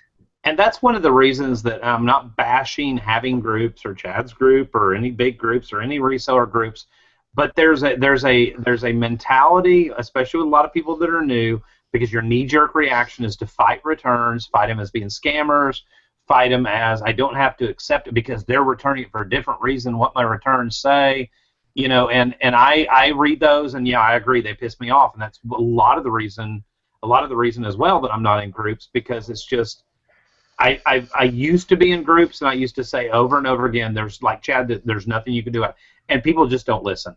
I mean, people just simply, let's call a spade a spade. A lot of people don't listen. Well, I'm going to still do this. And then you get the whole kind of group mentality, because 50 other people jump in on a post and say, well, you should do it, and you should call eBay and have them look at your side, whatever. You know what? At the end of the day, I don't have that much strength or time to fight every single return. I take it back. If it's still resellable, I resell it. I might take a little loss on it. If it's not, I write it off my taxes, because I need all the deductions I can get anyhow, and I move on, and I sleep better at night because my stress level's a lot less. Yeah. Did I get scammed or whatever? Yeah, I probably did. You know what? They'll pay for it someday, in whatever way. Karma's a bitch. Now, okay, let me explain something, and this is really important.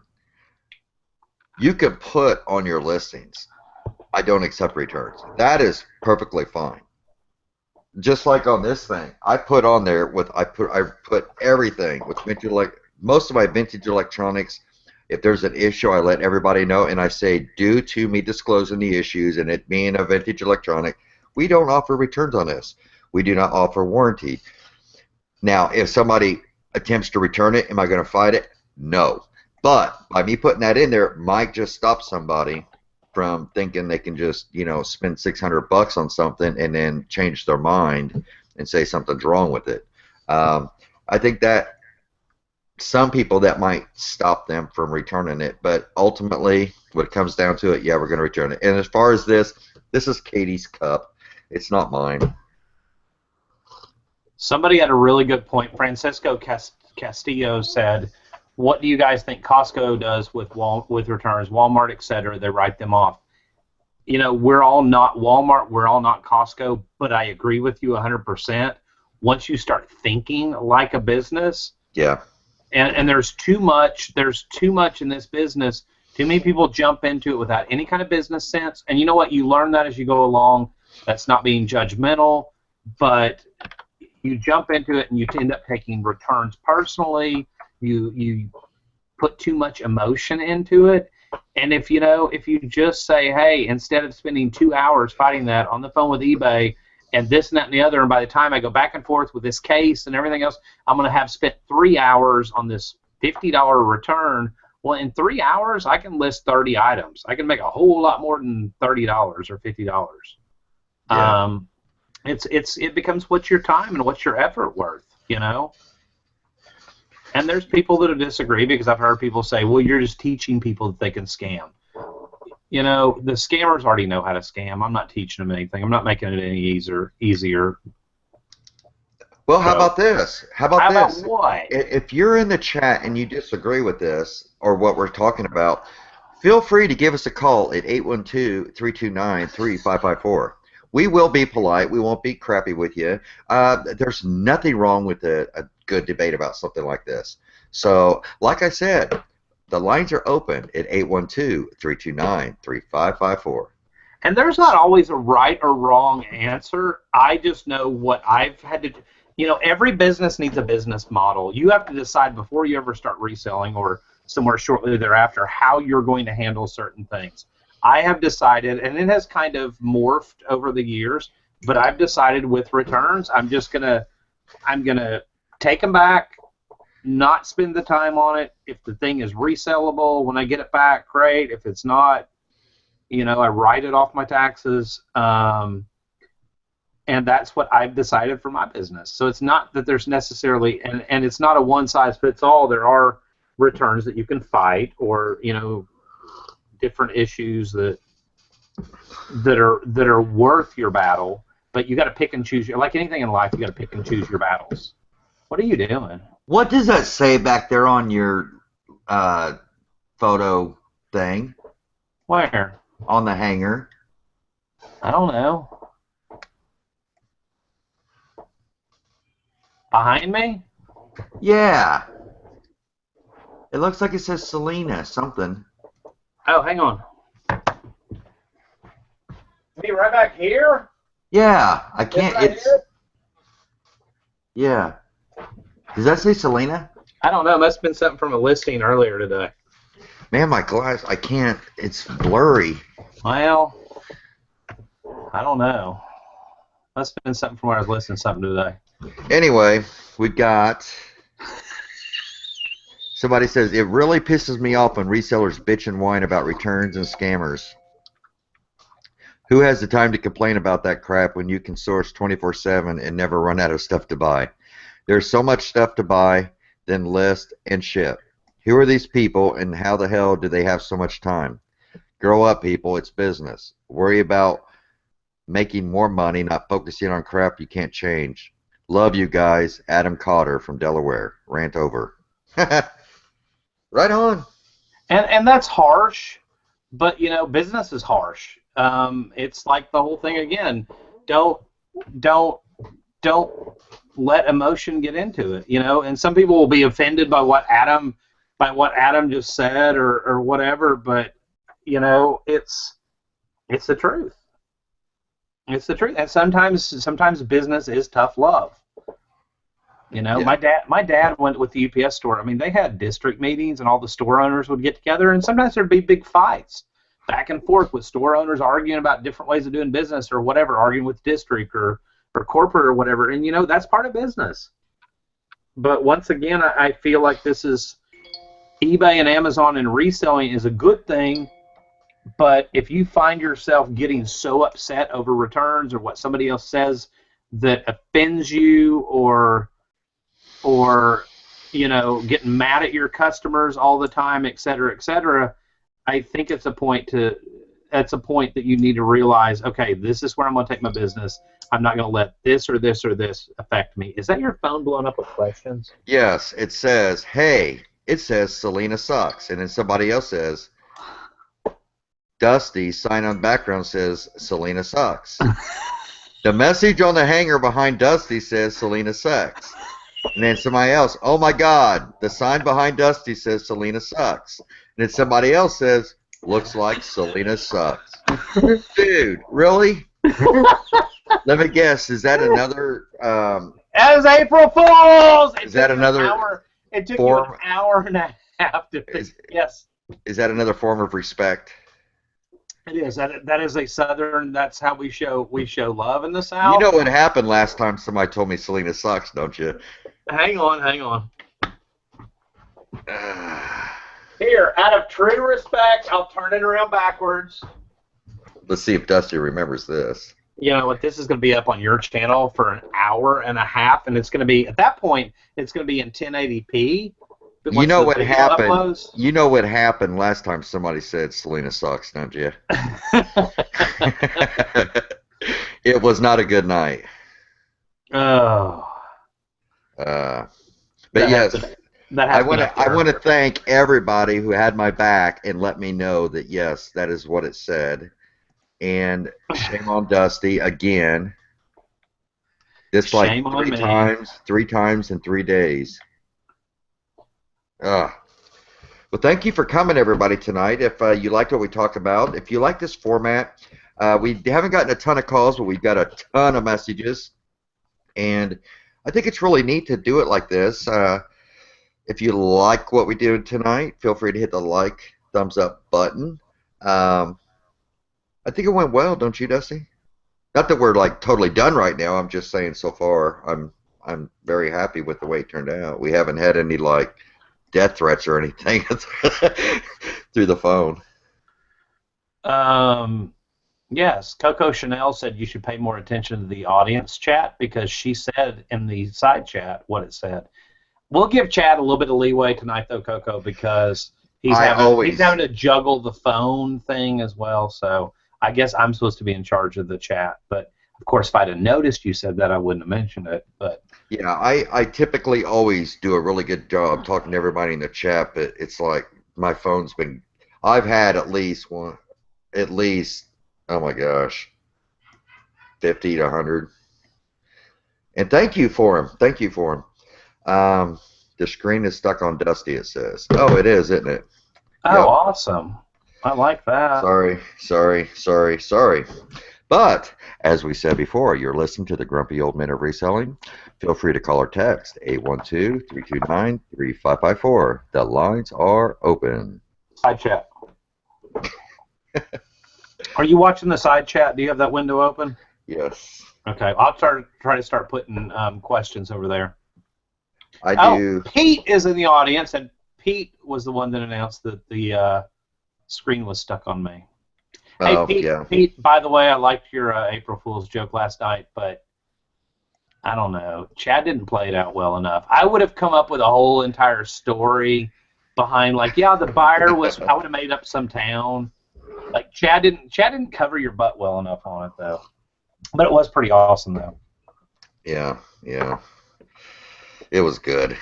But hey, it was so good that after the show was over, people are still leaving comments. Oh, so great to hear that, Pete. How much did you get for it, Pete? But then again, I also carry jokes to the extreme, so yeah. That doesn't always work out well. What's Chad's area code? My area code is 850 here. But if you want to call us or text us, feel free. It's 812-329-3554. The lines are open. Yes, I actually am the one who bought Pete's shop. So, okay. Where are we at, Dusty? Susanna Hutchison was talking about restocking fees. Ooh. She said I do 30 days, but I have a 20% restocking fee. If it's my fault, I'll refund everything. No questions.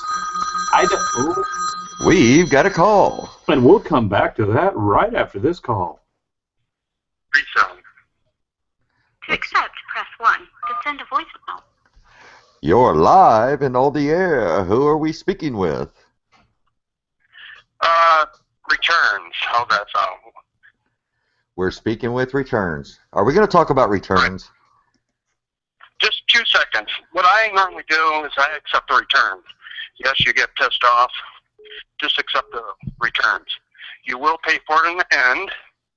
However, in drop-down menu, it says report to buyer.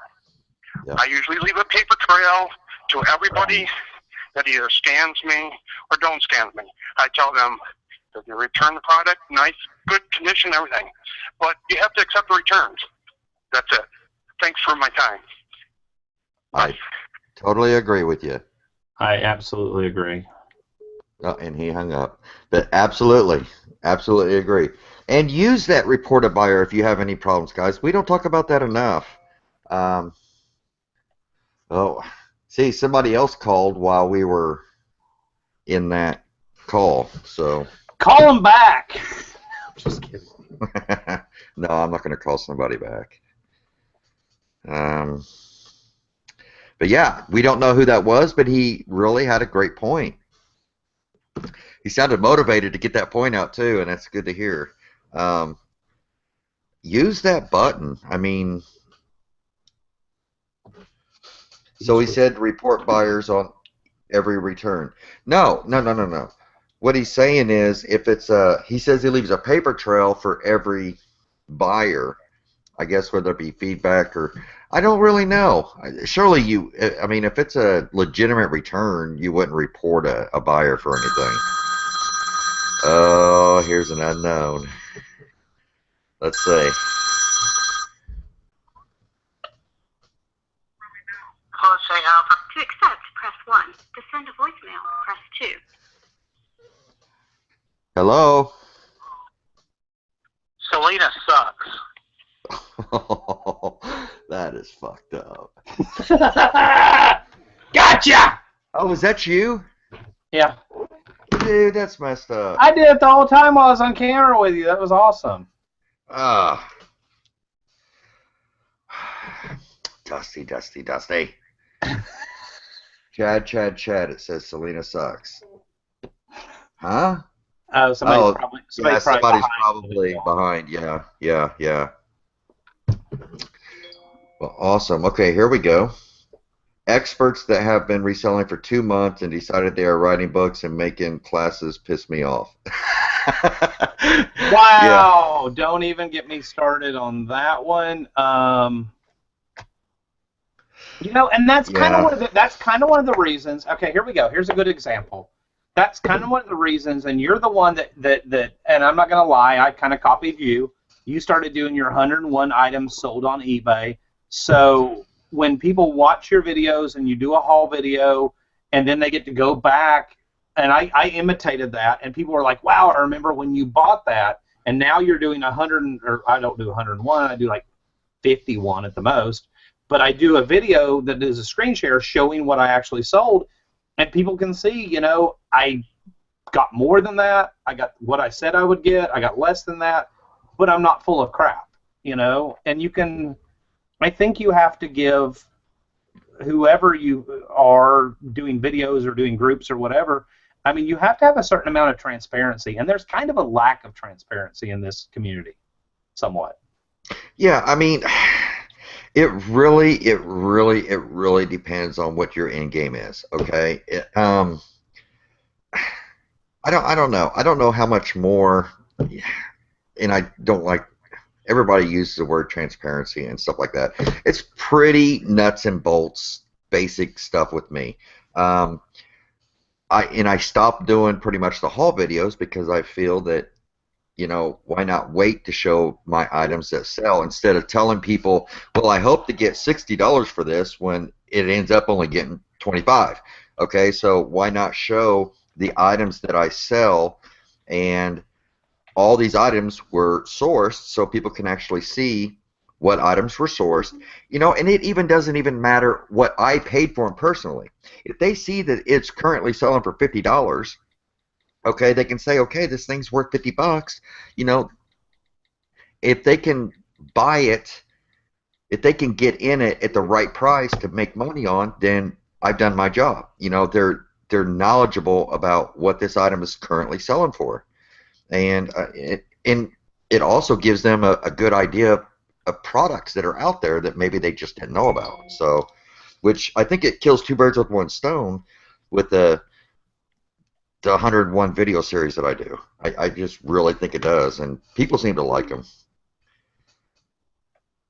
Can you mention to the 150 people watching how to realistically price items? I think it's really, that's probably one of the most important, realistically price items. What was the, how to realistically price items? How to realistically price items. You know, somebody had hit me up on that recently because I showed how I researched things from an online auction, whether or not I was going to buy them by looking at completed. And I really am seriously considering doing that, showing how I go through the listing process, why I price what I price at.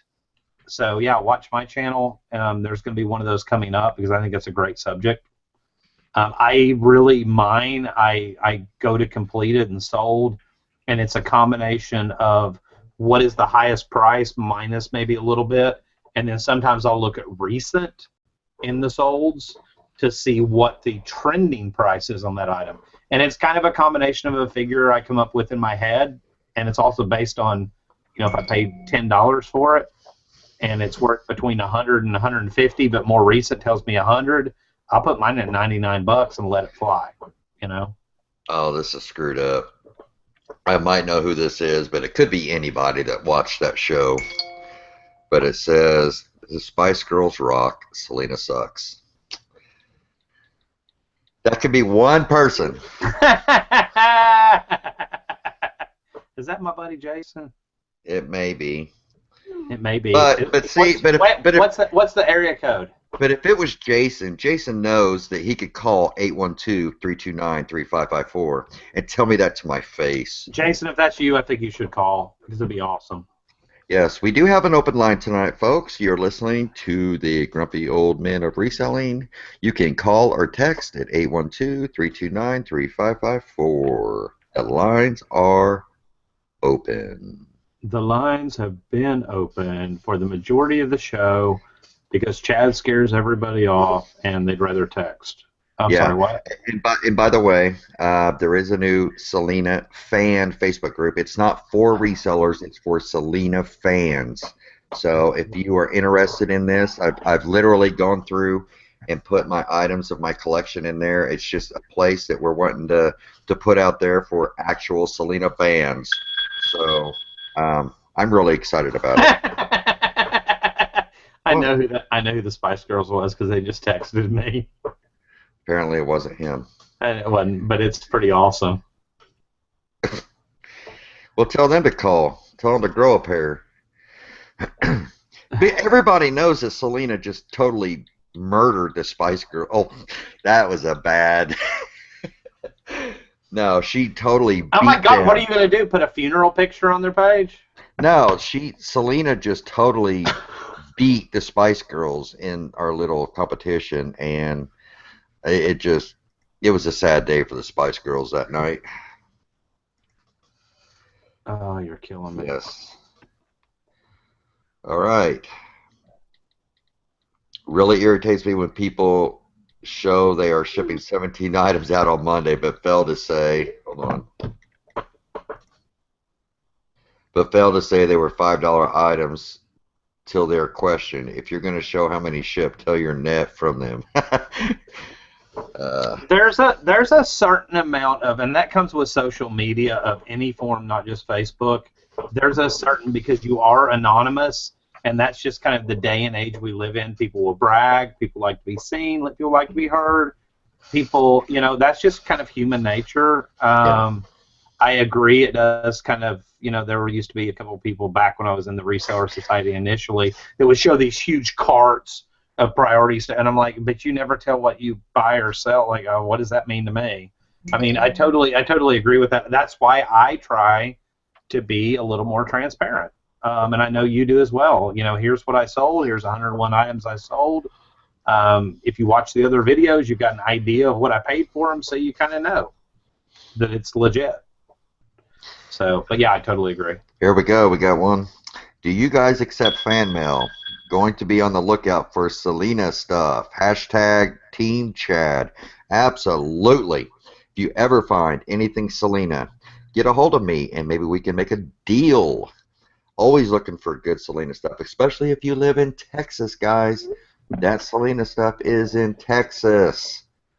So, yes, you can get a hold of me any of the ways we talked about earlier, goldenfingerpicker.com or goldenfingerpicker@gmail.com, or through Facebook, Chad Pago, or you can message me here on YouTube. Or you can actually send a text message. It'll go to my Google Voice, but I'll actually... Don't let me forget to check that every now and then. Somebody hates rolling blackouts. Oh, that's funny. Somebody really say that. That's awesome. Yes. You know what? But there are. I wouldn't call them rolling blackouts, but I think. Oh God, are you serious? I think if you let your inventory get stale, I think eventually you're going to fall. I see so many people, and I'm going to go back to this, that say, I do good till canceled, I do 30-day listings, and you're selling mediocre stuff to begin with. Why would eBay and all their infinite wisdom and all their computer algorithms and everything else, because the more they sell, the more money they make, why would they favor your items? So I think if you're not listing, you're not active as a seller, answering questions quickly, either accepting or declining or responding to offers, listing more stuff, there's something in the algorithm. The more you list, the more you throw things out there, the more you make things fresh.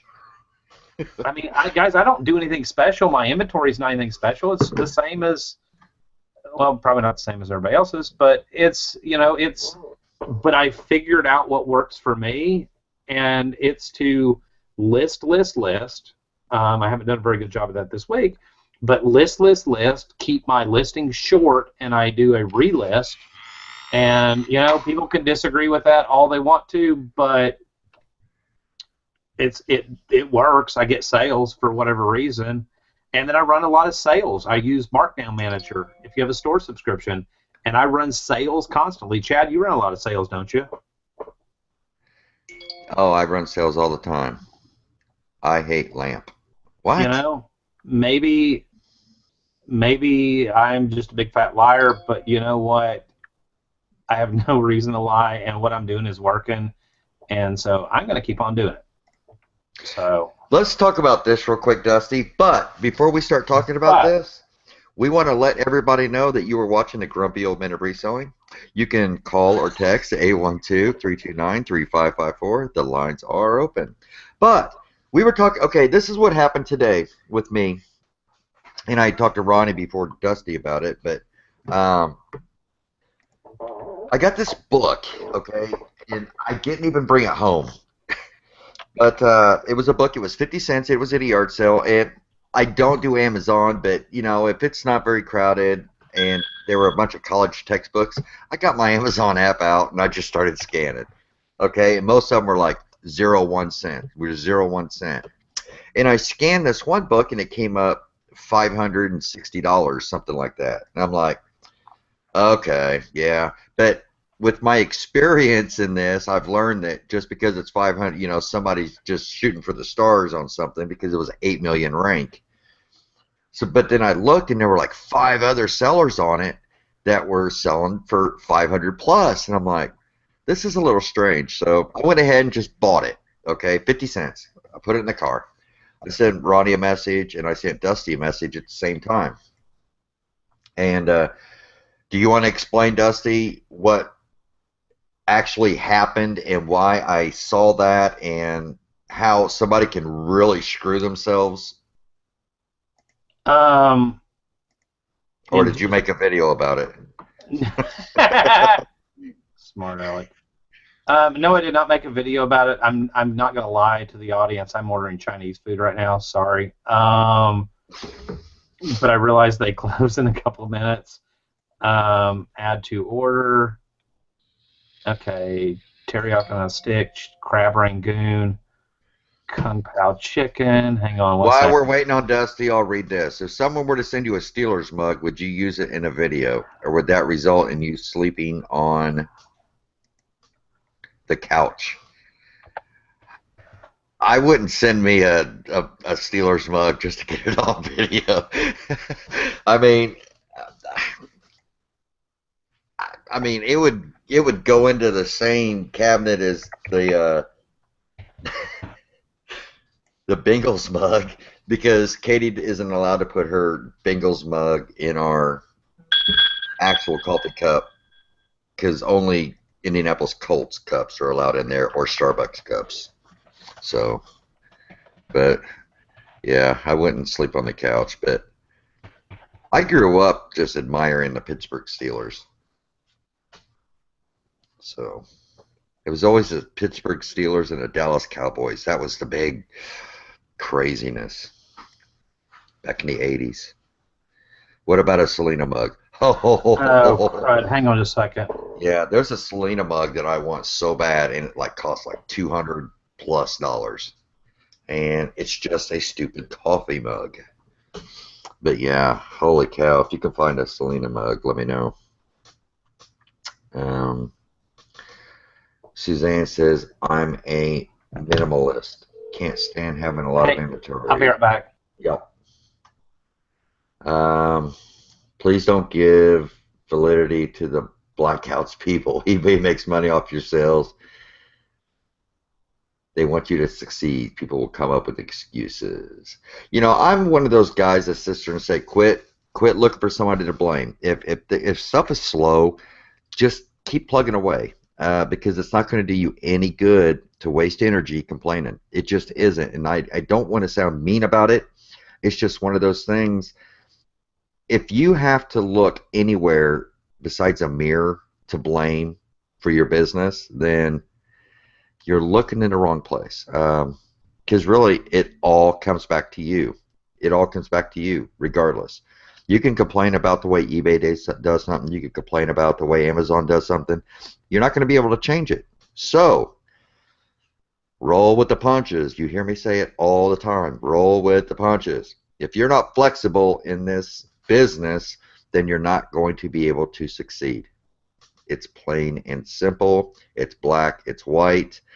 You have to be very flexible in this. You have to keep up with market trends. You have to do all kinds of stuff that people just take for granted, that so many of us do it just naturally, and it's just some people just can't go with that. They get hung up on stuff. They get hung up on a bad return, and it affects them for 2 freaking months. All right, what subject was I taking? We were talking about whenever I found that book, and there were 5 or 6 people on that listing for over $500. Okay, and the name of that book was Photography. Photography, Journalism, Professional. It was the 6th edition. Yeah. Hold on, I'm going to find it here real quick. 6th. Because I want to do a screen share. Well, crap. Give me just a second. I'm working on it. The author was Barbara something. I sent you. Look in our text messages. I sent you the UPC code. No, you read it to me over the phone. I also sent you a picture of it. Pretty sure. I sent it to Ronnie. Hold on. Here's the UPC. Are you ready? All right. Read it to me. It is. Eh. It is 978-0321 409-723. 321-4723. No, 408-723. That's fine. I got it. Okay, so here's a really good example. I'm going to do a screen share. Start screen share. Is it showing me? Yes. Okay, this is the book. Chad called me and he said, what do you think? And I said, my first thought is any textbook which that's kind of a textbook. I mean, it's for photography, so it's kind of a specialized textbook. But still, any textbook that's ranked, if you look right down here, that's ranked 8 million in books is dead. Yeah. Dead. He goes, well, why are the, you know, we're like, why are those prices? Here's why there are those prices. Free State Books, chances are they're a drop shipper.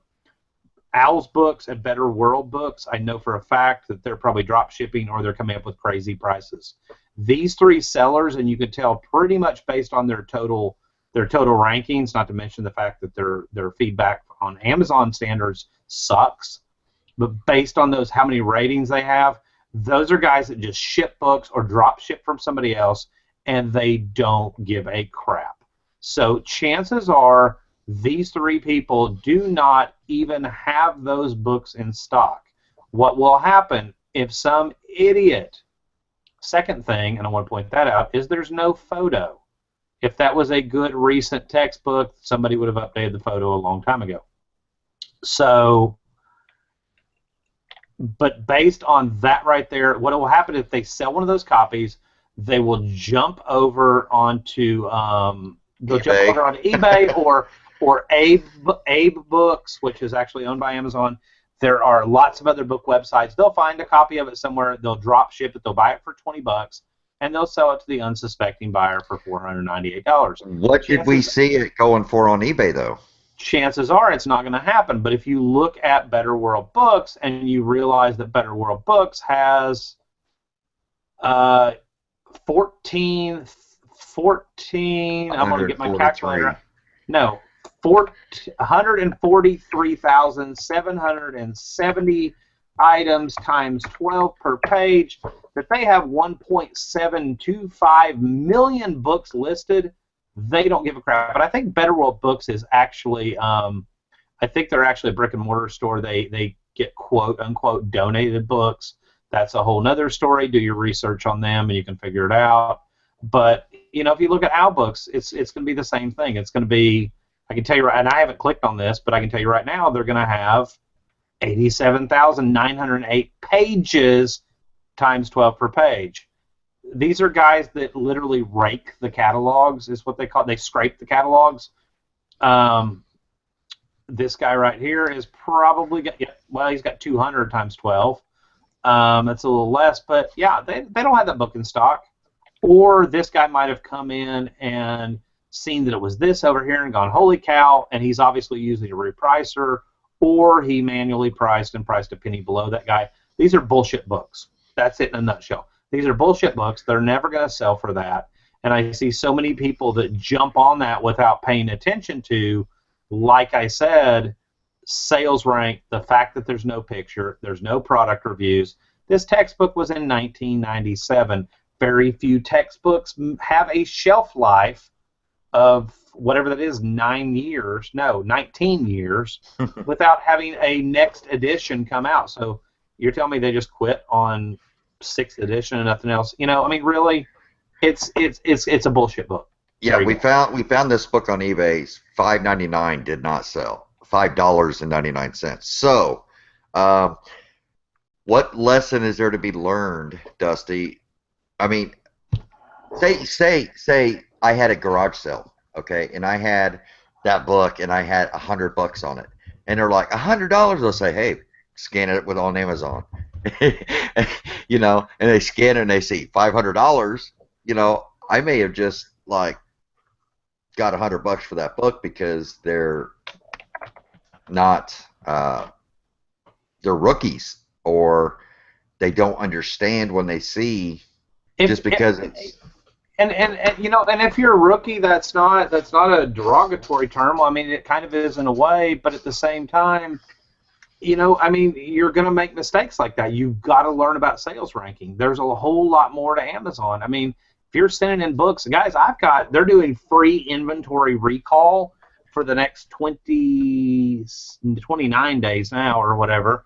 They're doing free inventory recall from FBA warehouses. I went back through my inventory, and I've got stuff from 2013 that was good when I sent it in back then, but for whatever reason I didn't price aggressively. It didn't sell. I've got VHS.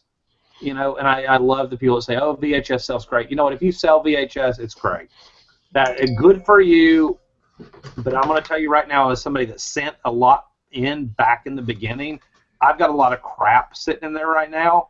I'm going to actually recall every single item that I have that's 2014 and before, and I'm going to tweak a lot of prices. I actually signed up for a repricer again, which I haven't done in a couple of years, and try that as well. But you know, my thinking is I get a free box and some air pillows, but I've got 500 to 700 items coming back.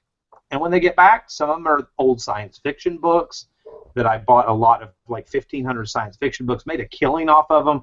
But the other ones are the mass market paperbacks that have been sitting there that were made by Dell Books back in the day and some of those little mass market companies. They've been sitting there. I'm going to lot them up. I'm going to throw them on eBay. It's a free recall. Like I said, I get free packing materials out of the deal. I'm going to lot them up. I'm going to throw them on eBay. I'm going to be done with it. And the stuff that comes back that's total crap, if I get 10 or 12 VHS, unless I think I can get $20 for 10 or 12 VHS, I'm going to throw them away. Or not throw them away, I'm going to throw them in the donate pile. So I just think there's a lot of people that jump on it and go, VHS, it's showing 276,000 ranks in movies, which according to my chart is top 20%. Top 20% is not good in movies.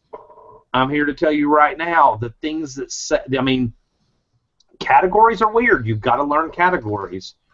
Movies, the stuff that books, the stuff that are on the best sellers, typically are in that first little 1-2%. All the rest of that stuff is extremely long tail. It looks good on paper, but it's a crapshoot, especially when you got a lot of competition. So I don't know. I think people jump on it too much. Don't send in anything and everything until you. I mean, I made that mistake back in like 2012. I've since deleted all that stuff from my inventory, but you know, it's with FBA. When I first discovered FBA in 2012, I sent a ton of crap in, and then in about 2015 or 2014, I ended up just paying to have a lot of that stuff destroyed. And now I'm doing it again with stuff from 2013. Of course, I'm not going to have to pay this time. That's pretty cool. But it's Amazon is not a send everything in and forget it. You actually do have monthly short-term fees. You do have storage fees. Everybody talks about long-term storage fees. There are other storage fees that apply. So just they're minimal, like a penny a month for a book or whatever. But just be careful. Don't be scared, but be careful. I agree. And, by the way, if there's anybody who wants to tell Dusty he is just full of it and to go kick rocks, feel free to call or text 812-329-3554. This is your chance. The phone lines are open. Kick rocks. What was the number again? It was 812-329-3554. This is the Love Connection. We got a message from somebody saying, I'm still a new eBayer, got 200 listings that are decent, also been selling a lot of small stuff that only makes me a couple bucks, trying to get good feedback going, good or question mark. I don't think feedback really counts as much anymore. Of course, it does help the buyer or the seller, the buyer, know that you're an experienced seller. With which platform? Oh, I'm sure it's eBay. If it's eBay, new eBayer. If it's eBay, I think it is important to get some feedback because of the simple fact, how many times a day do we hear people saying, "Oh my gosh, somebody offered me something and they have 0 feedback or they have 20 feedback. I'm scared to death." It's like, don't be scared. It's okay. With eBay, order if you have a smartphone, you probably need extra cords. Order some 99-cent cords from China. The Chinese love to leave feedback immediately after you paid. You'll instantly, that 0 number will become 1, 2, 3, 4, 5, 6, 7.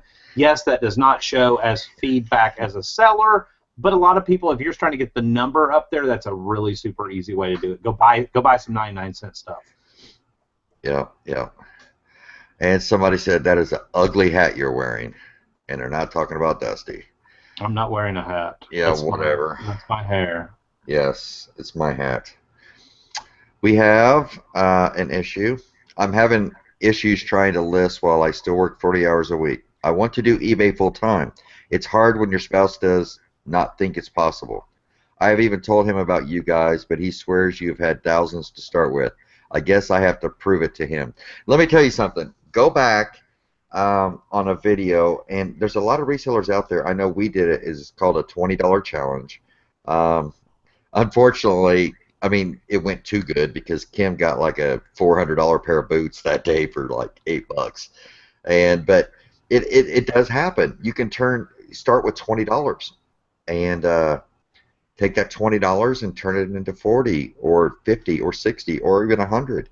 And that's how you can get started. It really, really is. You do not. This is the one business that there is out there that you don't have to have capital or money to literally get the ball rolling.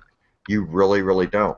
And it only takes one home run to really get you started. You know. So, and just today I went out and it was a garage sale, and it was $5.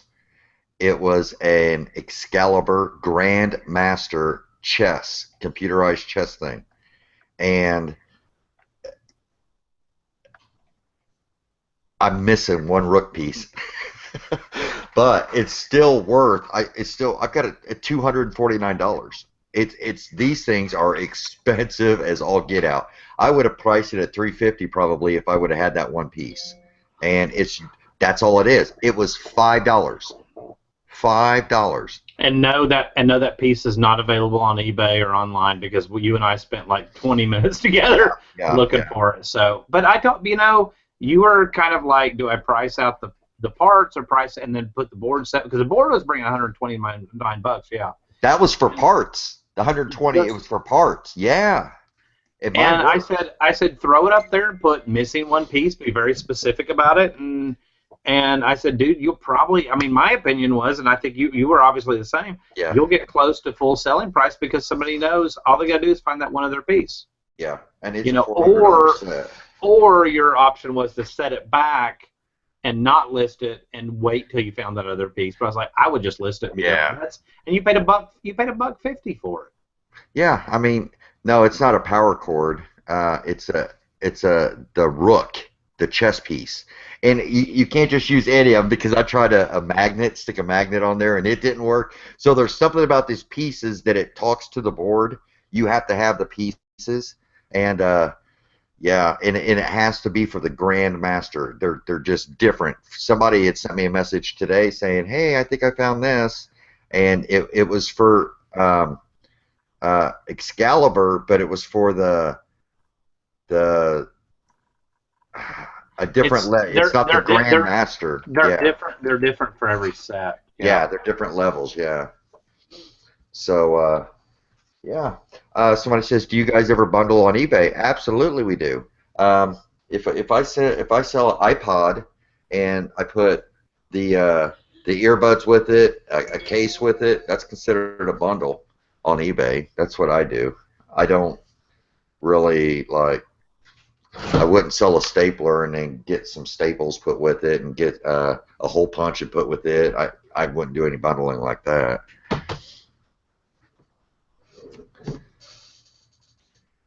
But a bundle on eBay is like mandatory on Amazon, if that makes sense. It's like if you sell something on Amazon, you have to have every single thing that's supposed to go with it. On eBay, you can consider that a bundle.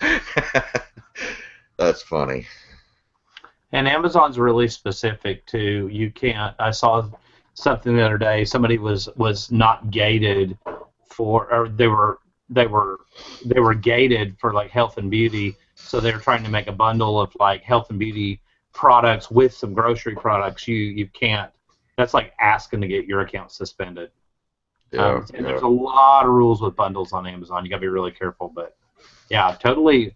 I bundle on eBay. I did some bundles today of stuff that I got from the woodworking auction, and through bundles, when you say bundle, it would be more like a lot. I call them lots, but you know, all the excess DVDs I had left over from another auction that I got online, the ones that weren't worth sending into Amazon. I lotted them together, bundle or whatever you want to call it, and actually got all my money back from the entire auction on the lot of DVDs that I sold. So that was pretty cool. Here, I'm going to do this for you guys. You know, it's one thing for me to talk about this chess set. I'll go ahead and do a quick screen share and just let you see what it looks like in case you ever come across something like this at a yard sale. This is where it's at. Can you see my thing right here? We can see your thing. My desktop? Yes. I'm going. Okay, I'll be right back.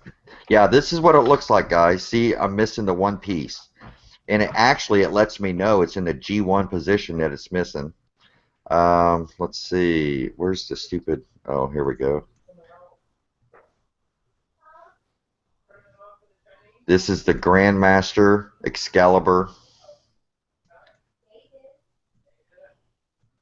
I mean, it's all those pieces. I'm just missing that one piece. And there's a little scuff on the board, and I let them know about that. And there's the instructions for it. And it's just, if I had all of this, I'd probably be putting it at $3.99. It's just crazy how expensive these things are. And this is the model 747K. So, yeah, they are very, very, very expensive.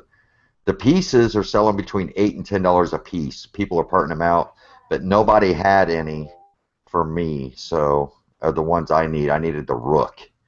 So, it is what it is.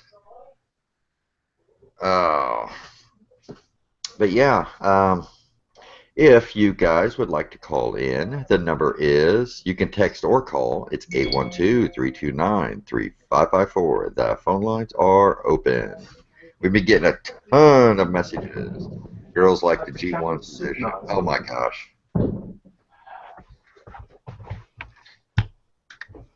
Hold on. I checked them out. Somebody says that the chessboardshop.com has the Black Rook piece for $7.99. Is it for the Grand Master? What's the website? They said it's chessboardshop.com. Boardshop.com. Chessboardshop.com. Yeah. It is chess accessories.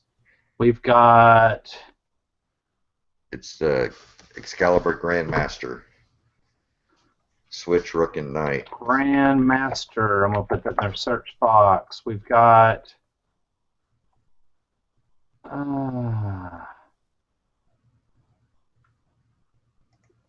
there's 4 pages of stuff. Type in Grandmaster Rook. Excalibur Grandmaster Auto Sensory. Hey, looky, actually they do. They have the Black Rook? No, I'm not finding the Black Rook yet. Hang on.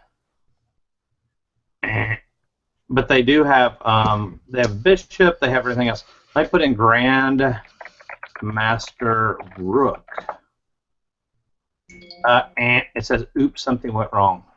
Yeah, I did a search today. I didn't see. Yeah, the 2 eBay sellers that were actually selling these, I sent them messages saying, you know, do you have this? Okay, somebody just sent me this link.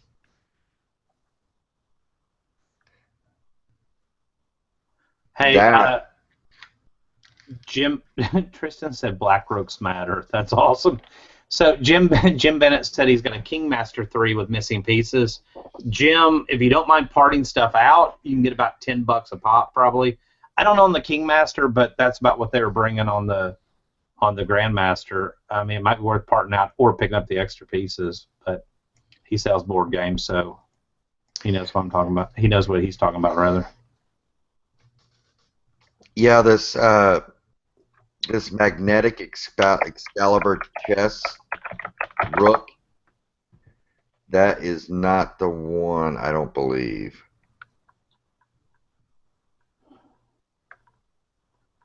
He said the picture shows the knight. Oh, there it is. Oh, that's the Kingmaster. Man, that Kingmaster looks just like that.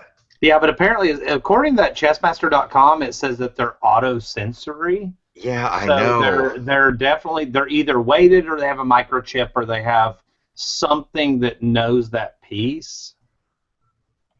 You know what I mean? Knows specifically.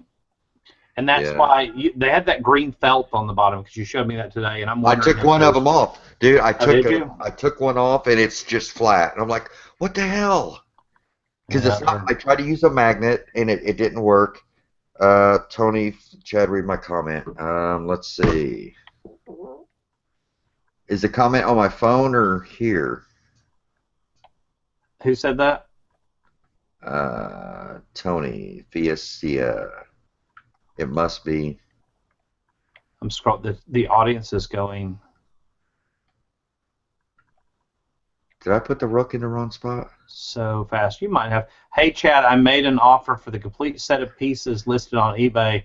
If the seller accepts my offer, I'll give one of the rooks, says Tony. Tony Felicia?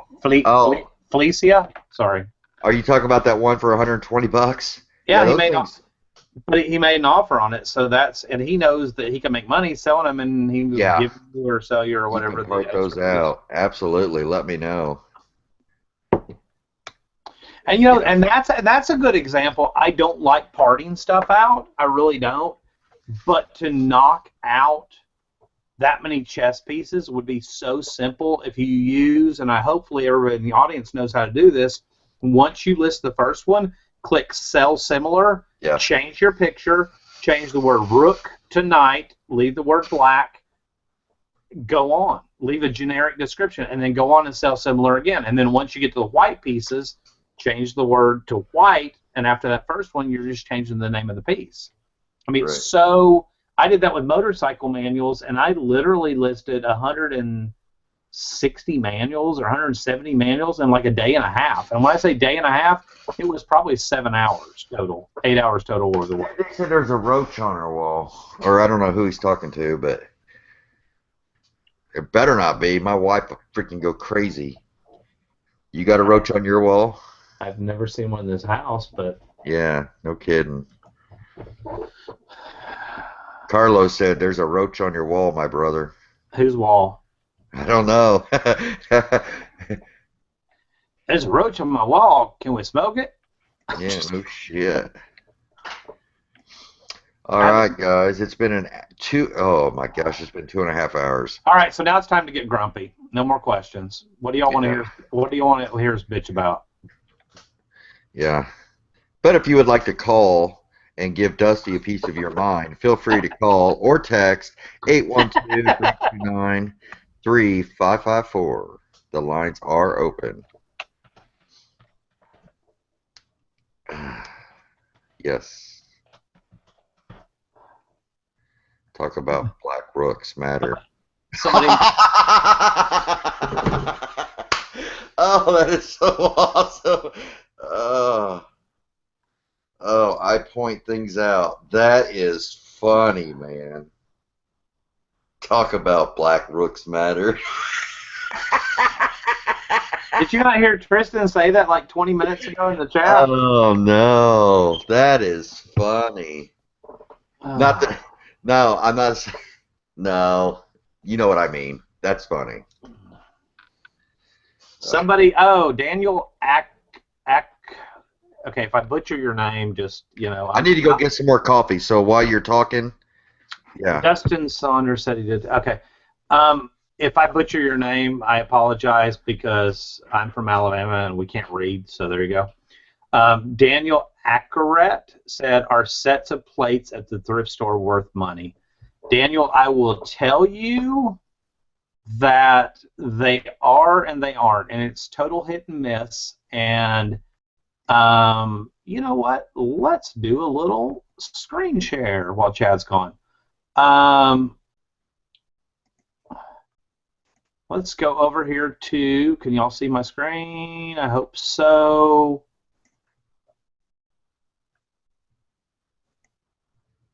Oh, I hope you can see my screen. Let's do China set. And here's what I would do if I was going to do research. okay, you've got 13,067 completed, because I always leave this tab up and going. I always have, like, this is kind of Seller Hub over here. I always have my Amazon going, Facebook, Google Hangouts. Well, I've got this is your audience chat, and I've got my email. But if you look over here, this is actual completed. I always have this box open. Actually, that's sold. That's sold. Whoops. I was searching something earlier. We have almost 44,000 listings. So then you go down to sold, and you go, wow, 13,000. That's not bad. That's like 25% sell-through, give or take 26%. So then you start looking. You know, people are going to list under pottery and glass. People are also going to list under, oh gosh, they're going to list under antiques, collectibles, home and garden. It's going to be a lot of different things. So if you're talking about vintage, I'm assuming you probably are. Let's just put the word vintage and narrow it down a little more. Then you've got completed. You've got 9,000, give or take, actual sold. You've got 2,600. So about a little less than 1/3, about 30% maybe. So then you start going down through and you start looking. You start seeing Mikasa, Tiffany. I mean, Tiffany I'd pick up in a heartbeat. There's a lot of you know, like this guy right here at $839 for that. He probably shipped that in 2 separate boxes. Hopefully, let's see if he's a good seller. He's got 46 feedback. No, probably half that probably got broken on the way there. You know, this guy right here, free shipping. He was top rated plus. He's got 2,000 feedback. He probably shipped that right. He put 110 pieces. That probably went in 2 to 3 boxes. Every piece got individually bubble wrapped with big bubble, not small bubble. Every piece probably got packed. The whole entire thing probably got double boxed. All 3 boxes probably got double boxed. So you're looking at, you know, $20, $25, $30 worth of just packing supplies to do it right. And that's talking about cost, and that's from somebody that worked with my family in a UPS store, and I know what our cost was on everything. That's plus then the shipping alone on 3 boxes to get it from wherever he was to whatever. So, but let's say, you know, a brand you run across a lot is Mikasa. Mikasa is all over the board. So let's go Mikasa. We're not going to put vintage in because they have new and non-vintage. But assuming you're buying it from a thrift store, it's going to be used. Why people? Here's a great example of using your item specifics. Why this says not specified is beyond me. You should specify. Why is that, Chad? Somebody was asked about selling. When you see sets of china in a thrift store, is my screen share working okay? Yeah. Okay. When you see sets of china in a thrift store, do you pick them up or not? Basically. Never. Why? Well, but there are some that are worth. Yeah, you there know, are. If you came across this Narumi silky white Mikasa whatever, and you came across that, I mean, yeah, that's worth picking up. But you got 480 completed listings. I was going to narrow it down, but there's too many in this not specified category. Actually, let's go with that because that's not new stuff. You know, so you got 423 listings. I think I have 200 per page. So to get to the midway point, you'd be at the midway point right about now. So you start looking down here toward the bottom. I mean, you're seeing you've got 24 pieces only sold for $29.99 plus shipping. It's really, really, really dependent and specific on looking up that exact pattern. China is all over the board until you become an expert in it, which I will never be. I'm far from it. I know brands, but sold some. I know brands, but that's about it. You literally have to go, okay, I'm in a store and I just found Mikasa Solitude, and so literally what you do is just get on your phone, type in Mikasa Solitude.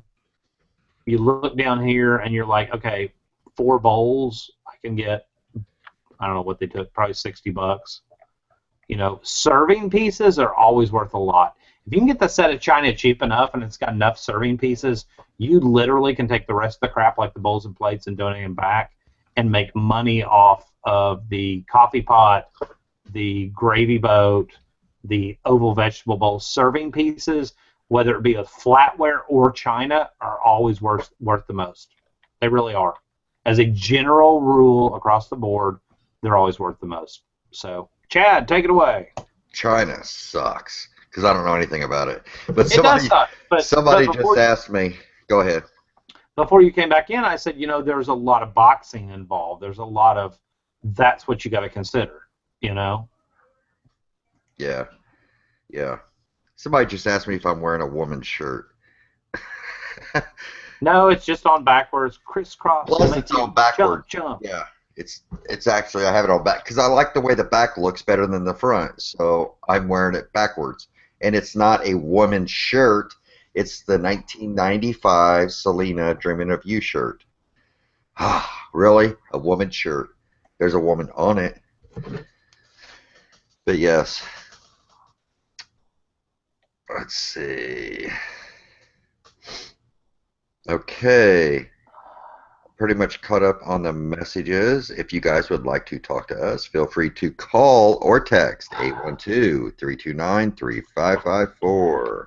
And by the way, if you're watching the replay of this, you can actually call or text that number. It will go through my Google Voice. It will not come through to my phone because after this show, I'm going to pull my phone number off of it. But we will check it. So if you want to call, maybe we'll have a show here in a little bit with some of the voice messages that were left. So it's been nice. We haven't had any. Wait, you had voice messages? Yeah, we've had 2. I told you. Oh, this is cool. Somebody sent me. This is cool. It's a Selena thing you wouldn't understand. Except Selena spelled wrong. Yeah. It's close enough. It's close enough. That is kind of cool, though. Yeah. That is cool. It's Selena. Or it's Selena.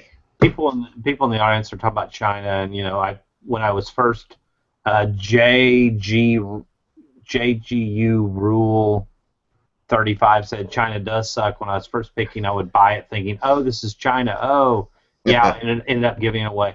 I mean, the awesome thing about thrifting and doing what we were doing, if you need fine china for your house, or you need a set of dishes, or what, like we have a great set of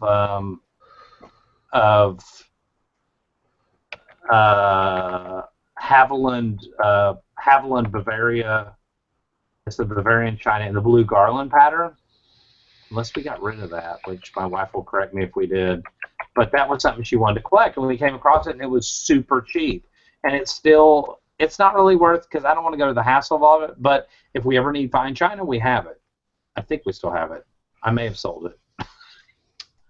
You know, so the nice thing about thrifting is you can get really nice stuff for your house. But who displays china anymore, really? But if you entertained a lot or had people over, I mean, it's nice to have stuff like that for Thanksgiving, Christmas, whatever. We have people over. We use paper plates. And Elena, that's the truth. And Elena just said it's like my name, but add an S in front. Oh, would you come and sing to me? By the way, if there are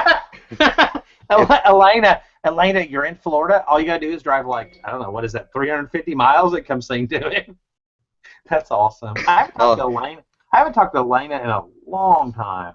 If there are any Selena fans out there, hit me up. We would love to have you come to our Selena group. Hey, Elena, can you add me back to the Reseller Society? I promise Chad won't yell at everybody this time. I didn't delete him. Oh, this is a good one, Dusty. This is a good one. Elena, you're my buddy. Remember Starbucks Christmas plan? Add me back. Somebody says, I lost money on Starbucks because of you. Explain your methods. Oh, speaking of Starbucks, holy crap. Wow, that was awesome. Is that not crazy? I showed. Okay, I'll do it again because This is just no. You need to tell them what you just did, and tell everybody to shut up about it because Dusty just sold 2-year-old freaking Starbucks coffee. Oh wow, are you really going to tell that? No, here's my. Okay, we are now in April of 2016. In Christmas of this last year, which had been December 2015, I didn't go as hard and heavy.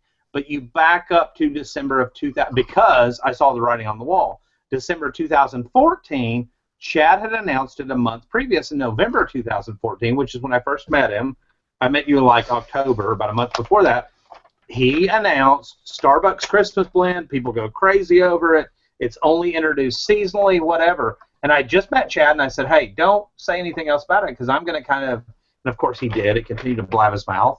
And I said, I'm going to get on the thing. And like Black Friday, somewhere around there, I got on Starbucks and website, and they announced, here's Christmas blend. I immediately bought like a ton of it because I had done my research on previous years, and I was like, wow, this stuff on the 2013 Christmas blend was going crazy. And I looked at Camel, and all the data for Amazon. And Amazon was where the money was at. If you were doing it on eBay, not so much. So Chad messages me, Chad recommended all that. I did all my research. I bought it off of Starbucks.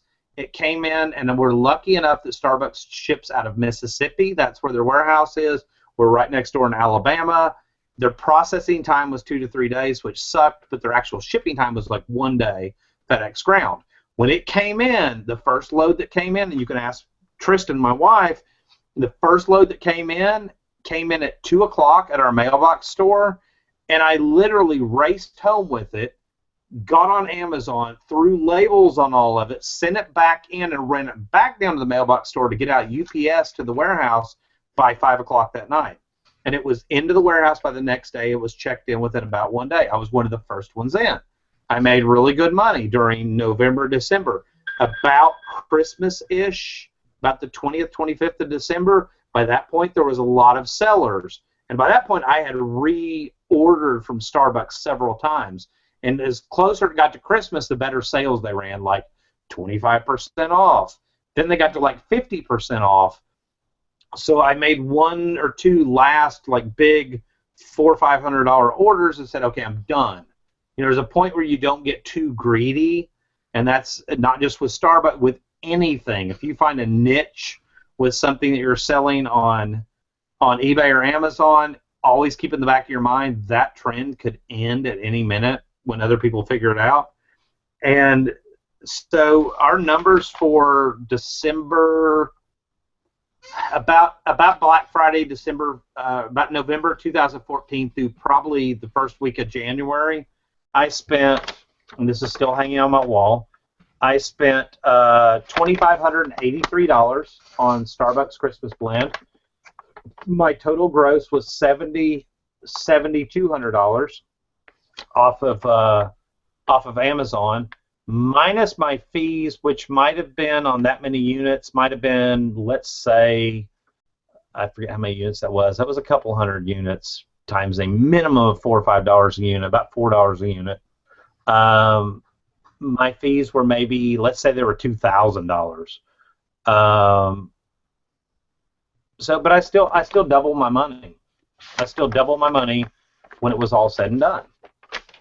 And all I did is came out and said that we're big-time Starbucks drinkers. Christmas blend is our favorite. We always run out, and we end up paying $30 a pound for it. That's all I said.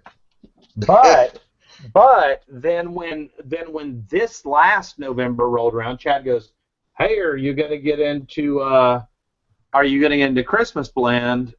And I said, "Well, I'm watching it and I'm looking at it," and I waited till like after Black. I saw how many people jumped on it, and they were cutting it like, you know, like the 1 pound bags you paid. I can't remember what it was, $14.95 for like 1 pound bag. And they were selling it for like $21.99 minus your FBA fees. I'm like, there's not enough profit. I think there's too many people on it this year. And so I went. I ordered a little bit. I went in it very, very light. I may have made a couple $100 this year, but I decided that was a trend. You know, somebody was bitching the other day about, well, you know, everybody announced Robert Graham shirts or whatever. Well, it wasn't. You can't blame Chad for this last Starbucks Christmas blend that was 4 months ago. You can't blame me. You can't blame me for anything. It's just like you're not paying me to give you advice. It's just people figure out trends. You know, people look back. There's people like me that sit and study charts of what's the #1 seller in this category or grocery or whatever, and that watch these trending items. People are going to figure it out. It doesn't matter if there's Facebook, YouTube. It doesn't matter. And I said this before the days of Facebook and YouTube, I sold car parts. Every junkyard in the United States figured out that eBay was killing their business. It wasn't because of Chad. It wasn't because of some reseller somewhere. Well, it was because they figured out where the trends went because they're business people. All I have to say it killed the market, and you go a different direction. When they zip your bag. Go ahead. All I have to say is I paid less for Starbucks Christmas blend coffee the past 2 years than what we've ever paid. So I think I'm a mastermind in my own mind because you created you bought them down the market. I bought up a lot. I mean, my cabinets were full, and I was not paying $30 a pound like we were in previous years. Hang on, yeah. If anything, I paid less than half of that. So, 1 sec. Yep. So as far as us, we didn't sell any Starbucks. I don't know why people thought that we were selling it. No, we never. We drink it. I'm not gonna. Man, that's like being a drug dealer that does cocaine.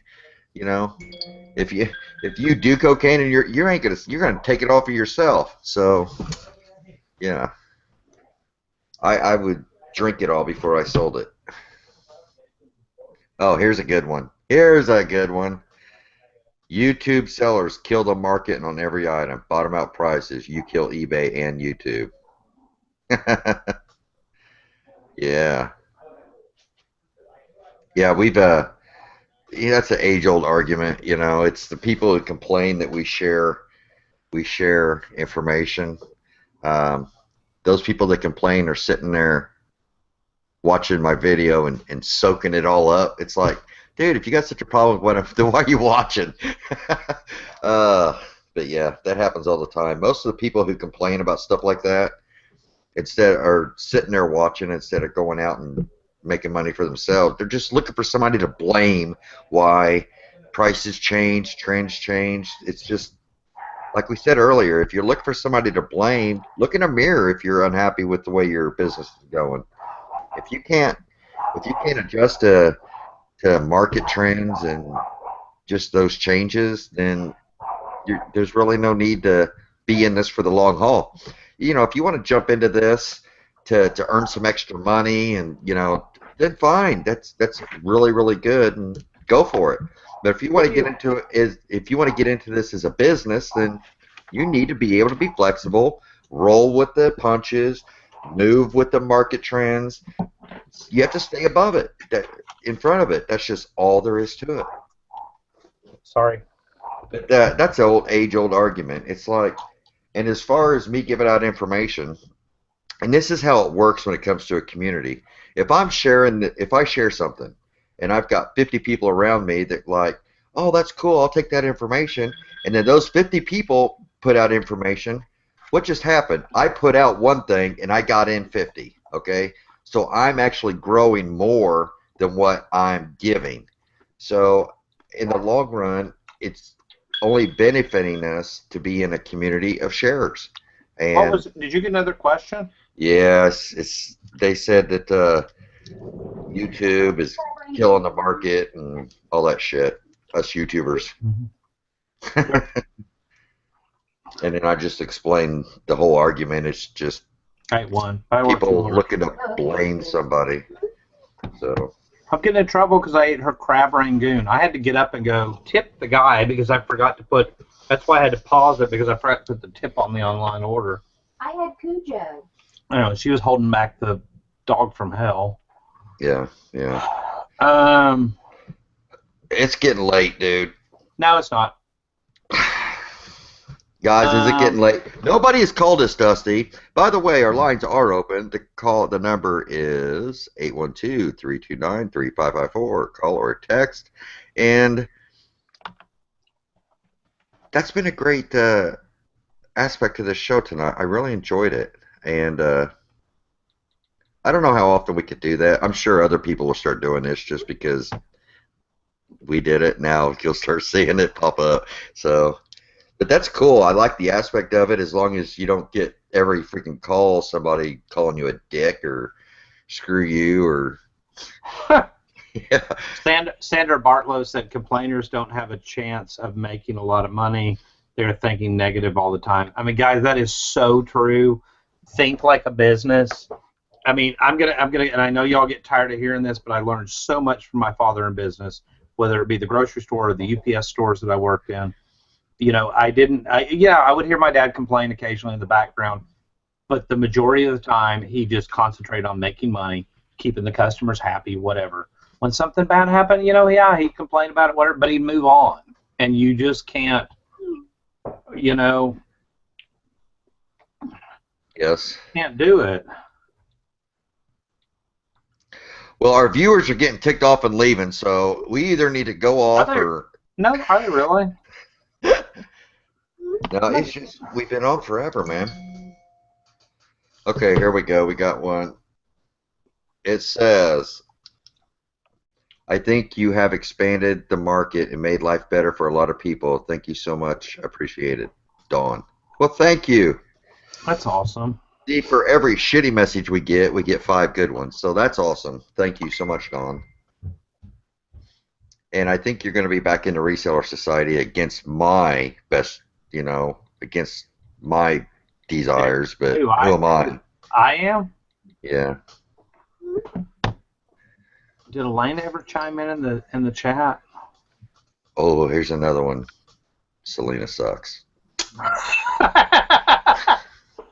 You see, and that's how transparent I am, because that sucks for somebody to say that to me, but I will read it because that's what somebody sent the show, so that's why I'm reading it, and that sucks. But yes, if anybody would like to call in, the number is 812-329-3554. The lines are open for a little bit longer because I'm about done for the night.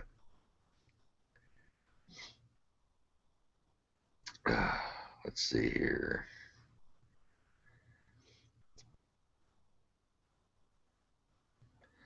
I just got a call from Brock that I do the Reselling Straight No Chaser show, and there's nobody there. Huh?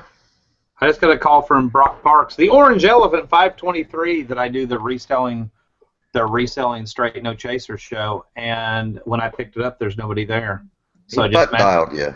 I just messaged him. I said, "Did you just pocket dial me?" Oh, the viewers came back up, so I guess you're okay. Okay, so all right, no more Selena, says Veggie Artist. Leave Selena alone.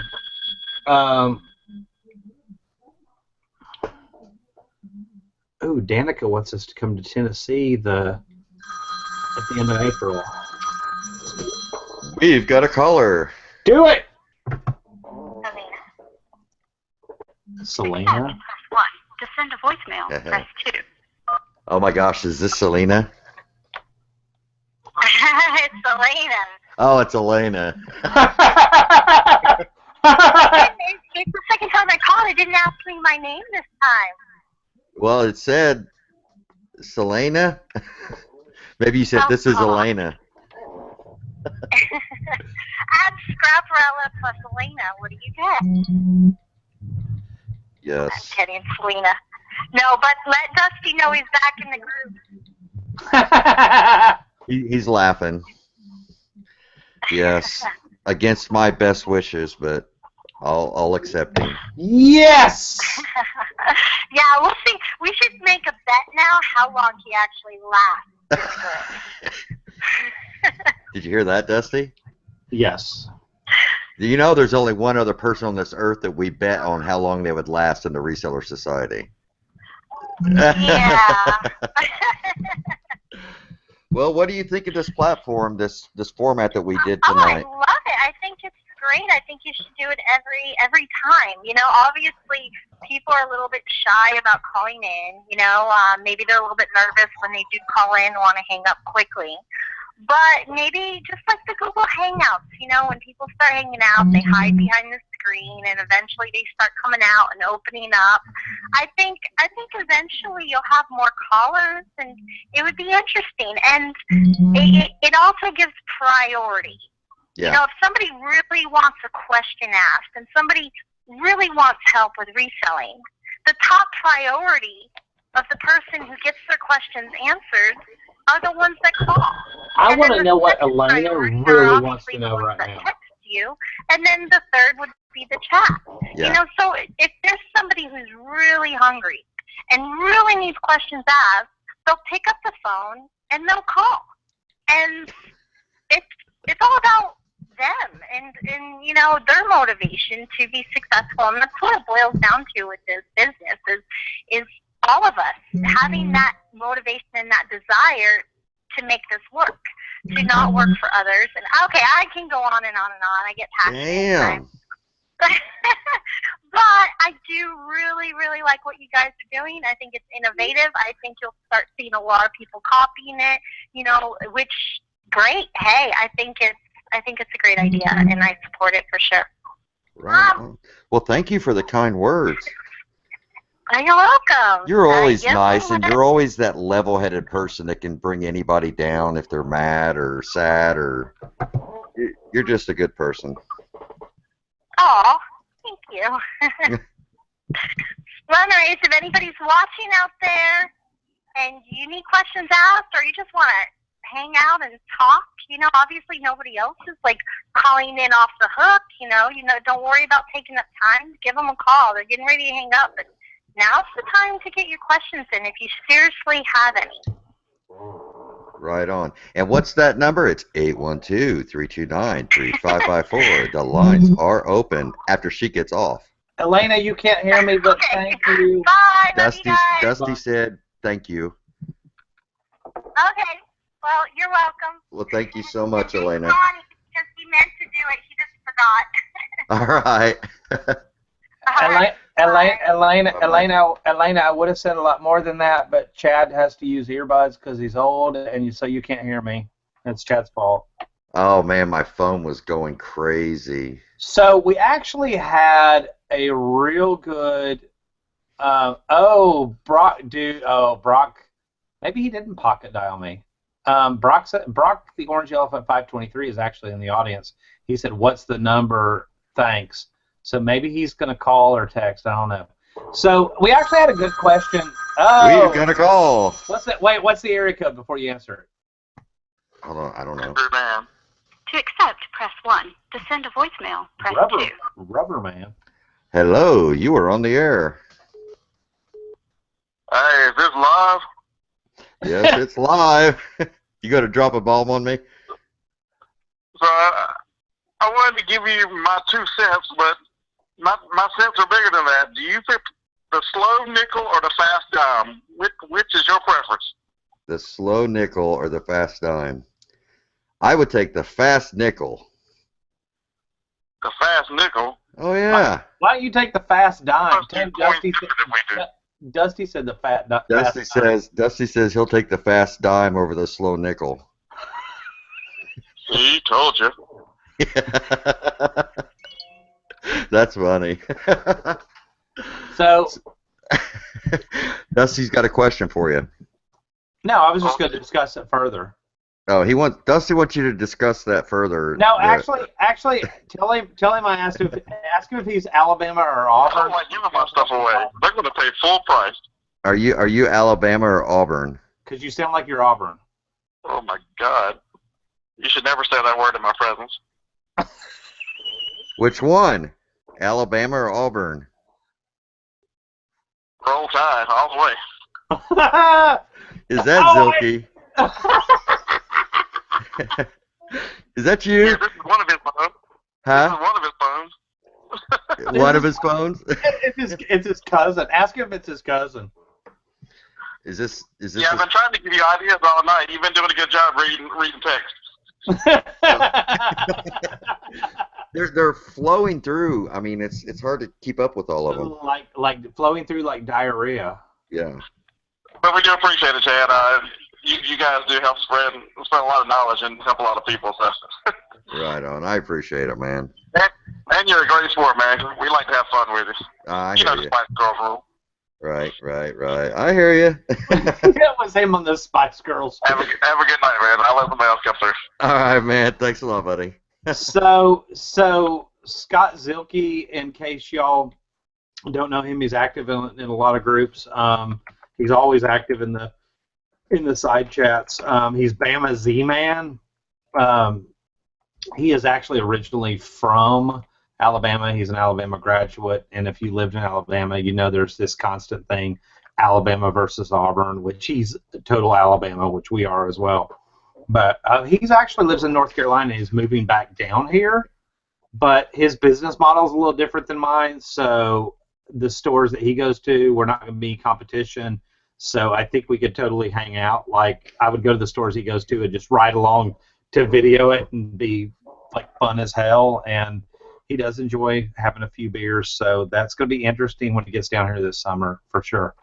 But yeah, he's kind of been messing with you and texting me, and I was kind of keeping. Oh, is that who that was?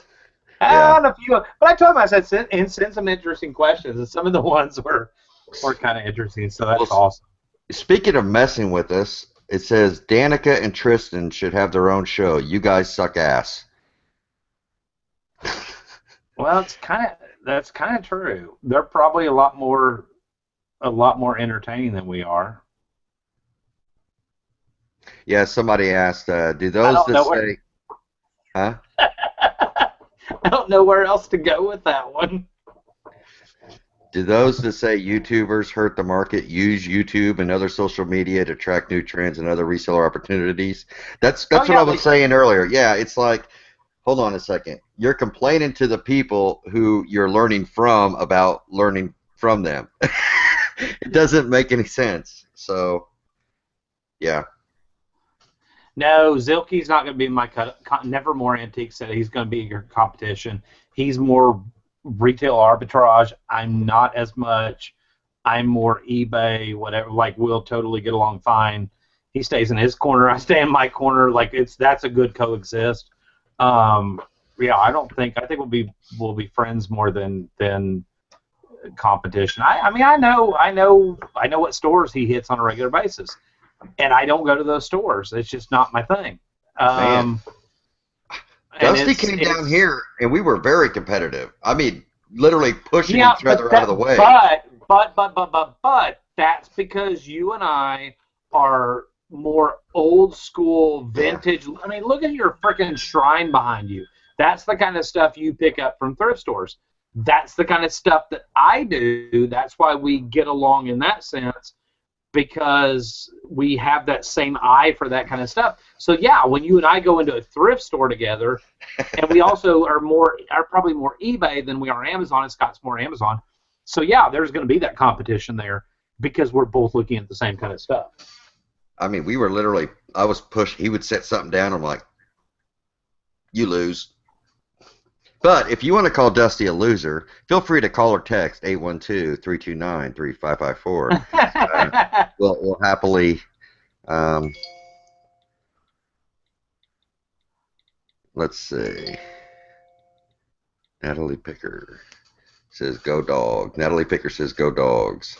There is one message. Hold on.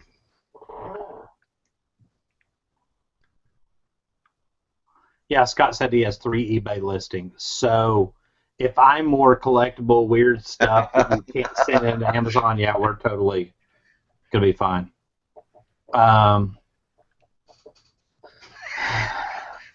That's funny. What? I'm not even going to mention the name, but they said, hold on. I think you should read their name. I don't even know what it says, but you should read their name. No, because it's not him that said it. So somebody else is using their name, using his name. Hold on.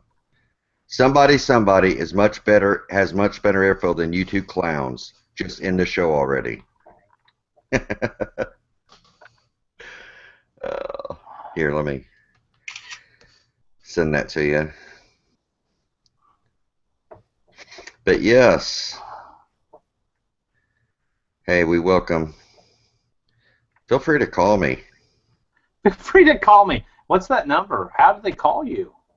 They send a text message. To?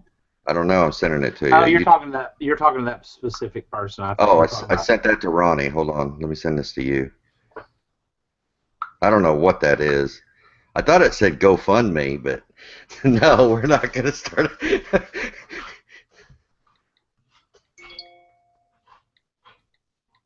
Somebody says, hello, is this Dusty? No, it's Chad. No, it is Chad. Dude, are you not talking to the people in the chat? No, I'm trying to catch up with my phone. Brock says he called. Dude, Brock didn't call. He probably did. You had one beeping in. Brock, call back. If you need the number, it's 812-329-3554. And if you guys like what we're doing tonight, feel free to hit the thumbs up button. We would appreciate it.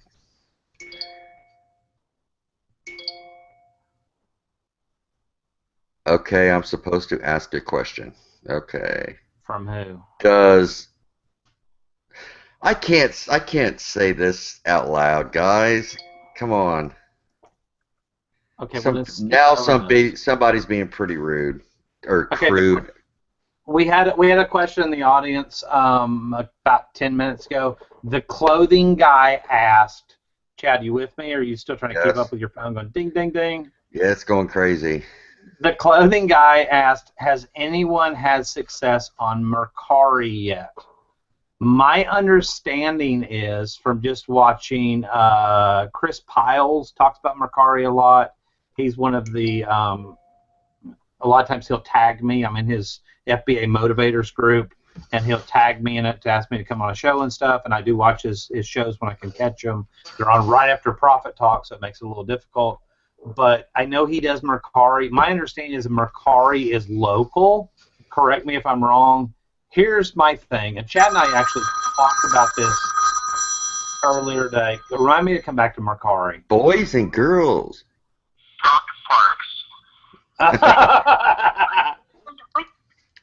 Welcome. You're live on the air.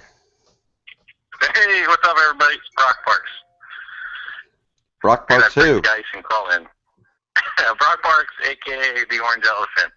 Oh. How are you doing tonight? Check out his YouTube channel. I'm doing good. Just getting Chipotle, and I was listening to you guys, so I figured I'd call in, say hello to everybody. Thanks for doing the show, guys. Right on, right on. What do you think of this new way we're doing this? It's pretty cool. I've only caught like the last 20 minutes, but it was cool. I saw you guys were looking up eBay listings and answering questions and stuff. It's cool. I like you guys are getting a lot of texts and stuff. Yeah, it's going crazy. Not all of them. Yeah, it's pretty cool. It's a pretty cool concept. Hope we see it happening. You got any advice for these people out here? Yeah, biggest advice that I would have, I like that you guys were talking about it. People who sit around and complain about that can't get any sales, and man, at time you could list something on eBay. You can go to the thrift store and stuff. I have a competitor here locally. I ran into him at the garage sales, and he's like, "Oh, I can't find anything. I can't find anything." And I had a whole carload of stuff. I didn't tell him that because I didn't want to be a jerk, but I think we go out and he has that negative mindset going out. He's not going to find anything, and sure enough, he doesn't find anything. So, and then he doesn't go home and list stuff, and that's it's the hard work that people don't want to do. Right. Yeah. So. Yeah. It's like they just don't get it, do they? No, it's tough. Yeah, people ask me oh, how do you have that motivation, all that stuff? Well, I got 3 kids to feed, and I don't want the bank to take my house. I mean, that's enough motivation for me. So you gotta find that thing that motivates you. So. Right. Hey, let me ask you this. A lot of people are asking about this Mercari. Do you have any experience with that? No, I have a buddy, Chris Piles, who's done Mercari. or whatever. Is that how you say it? Mercari? Yeah. It's like an app. Right. No, the best thing, yeah, my buddy does it. So what he'll do is he'll double list his stuff, like he does Amazon FBA. So his stuff that's sitting at FBA is also listed on Mercari. So when it sells there, he just has Amazon ship it right to his customer. So it's something where he has like 10 or 15 of the items sitting at Amazon. So it's just a way he's getting sales off of it. So he's making money off of it. It sounds like it's got better traffic than like Bonanza or something like that.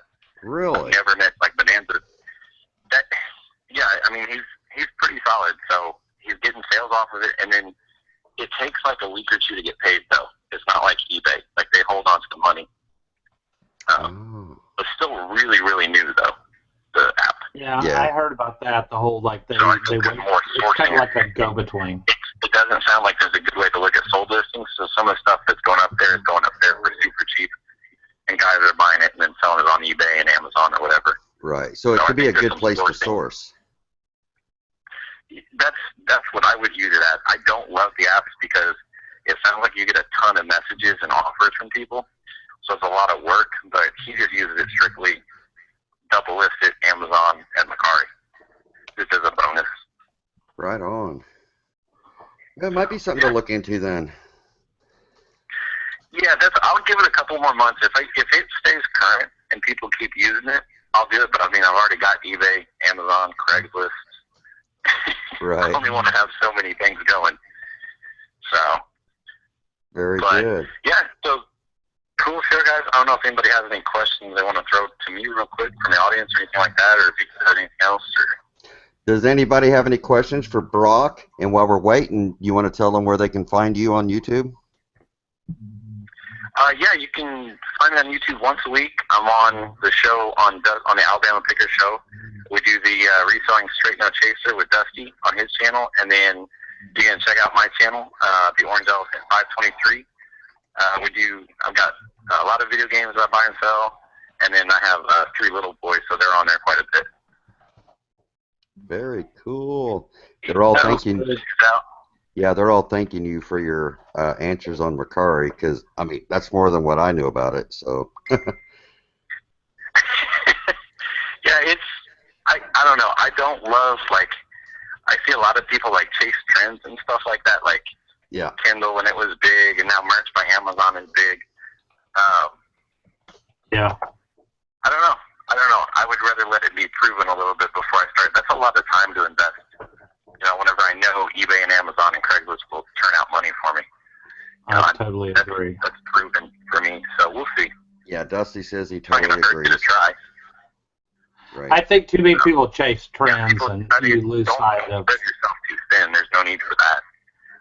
There's people try to do, let me do 15 Kindle books, and I'm going to have a YouTube channel, and I'm going to do merch. I'm going to do eBay and Amazon and antique booth, and you run yourself ragged. We had an antique booth for a while, but it wasn't making me that much money, and it was 30 minutes away, so it was killing 2 hours a week just to have this thing that wasn't making me money. Right. Yeah, we've got to get this Um, figured out so where Dusty can hear, or the caller can hear Dusty. Because he's over there jumping in his chair. I don't know if you can see him. He's like going his arms up. I want to talk. I want to talk. Well, tell him he's a bum because I called him, and it went to voicemail, so... No, he just sat there. I thought he had hung up on me. Yeah, he said that he thought you'd hung up on him.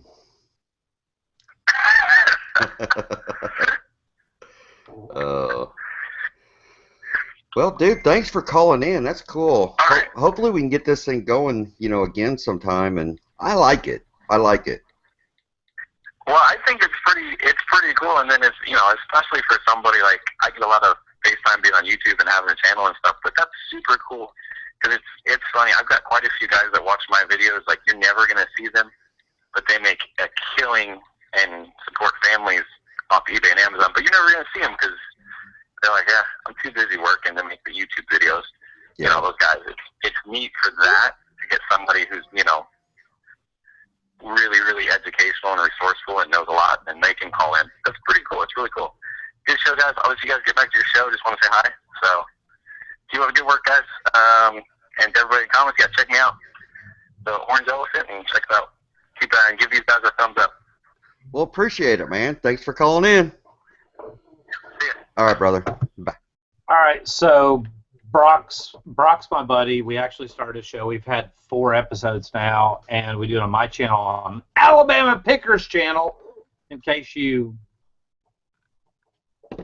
haven't watched my channel, go check it out and subscribe, and you'll get notifications of it. So, are you checking up with? I guess you're reading messages. So, yeah. Somebody says you don't even sell on Amazon. So, what's your real value to this? None. That's where the money is at. But you've admitted that because somebody Nobody before the show can- ever started. Somebody over the show before the show ever started said, "Why is the title got Amazon? You don't do anything." And you're like, "That's where Dusty chimes in because I Yeah. have done Amazon." Nobody can call So me it's out kind of- about something like that. I mean, I make it perfectly clear what I'm involved in. Somebody in the audience asked, and I guess we've we'll got get a that. call. I hope it's Ronnie. Yeah. To accept, press 1. So I was gagging. I don't know. That was the Marlboro Man. Hey. Sorry.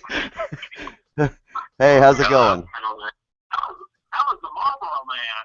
Chad, Yeah. what's going on, buddy? Not much. Time to mute his YouTube. Yeah. Hey, If you, your YouTube's pretty I loud. like- We're getting feedback. Yeah. I like this new thing you guys are Right on. I'm trying to recognize your voice. I don't think I do. doing. It's James Hart. I have the concert T-shirts you wanted. Oh, right on, right on. I have the rap T-shirts and everything. Yeah. Round and round. Yeah, Dusty's Hey, I got singing. something new that happened to me, and I don't know if it's ever happened to one of your listeners or not. I actually got asked not to come back to a thrift store Really? because I was buying too much stuff. What thrift store would get mad that you're buying them out? I don't understand that. This is a little place in a little town. They take donations. Ask him if he was paying full They price. also have a food bank, and they give out vouchers for clothing. Yeah. You know, so people come in and get free clothing, but they also sell clothing.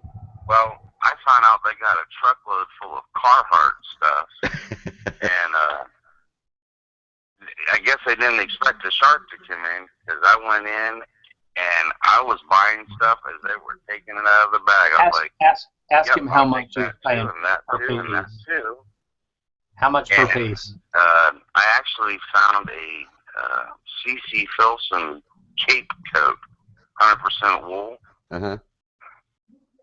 You know, What- it retails for like $350, and What- they put it was new without tags, and they put $6.50 on it. So, but you were See- paying their full prices, right?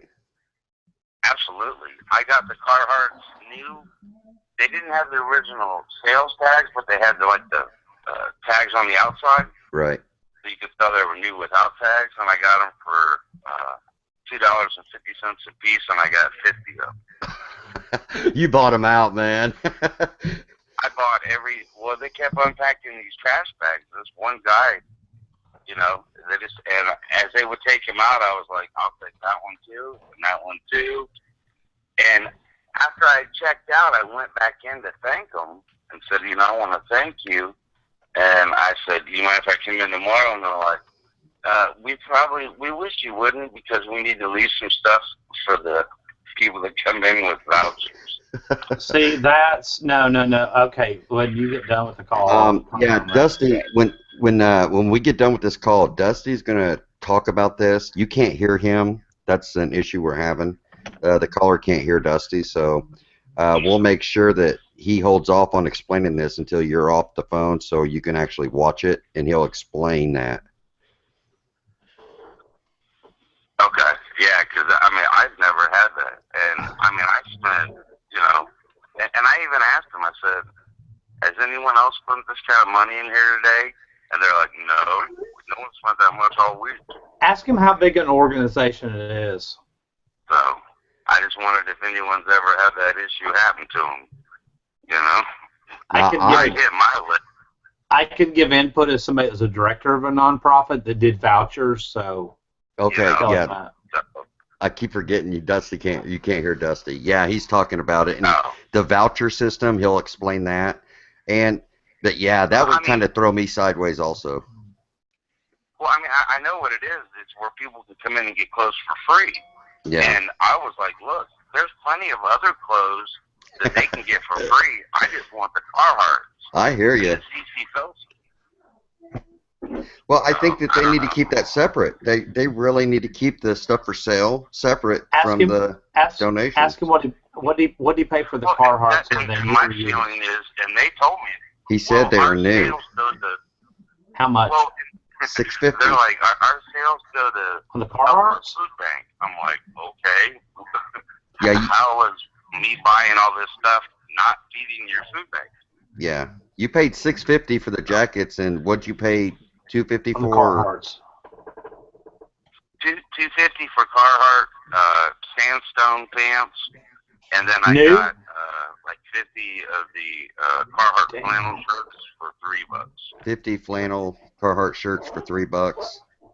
Yeah, give when you end the call, I'll totally yeah. comment on that one. Yeah, he'll talk about that when we get off this call, and you should be able to hear it on your computer. Yeah, I mean, the Filson Keep coat alone will pay for everything. So.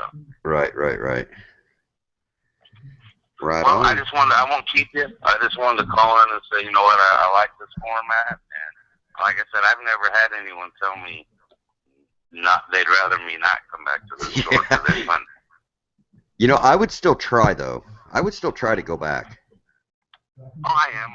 I'm just gonna go incognito. I'll get a cane and an old man's hat or something. What are you trying to say, man? Maybe an F hat or something. I knew it.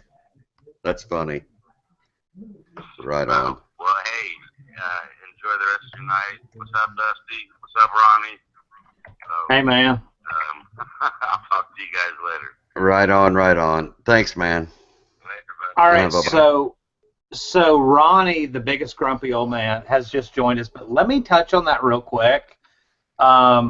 For somebody that was, those of you that I haven't seen me previously, I was hired based on our previous experience having owned a for-profit brick-and-mortar thrift store.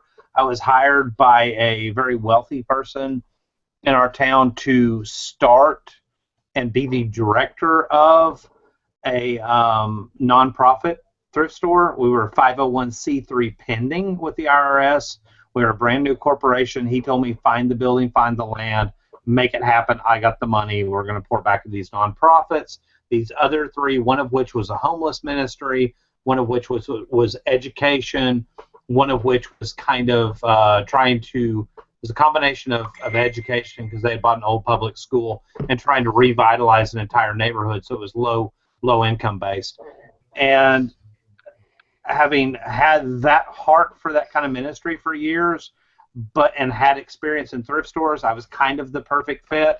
I figured out the rules to nonprofits very quickly.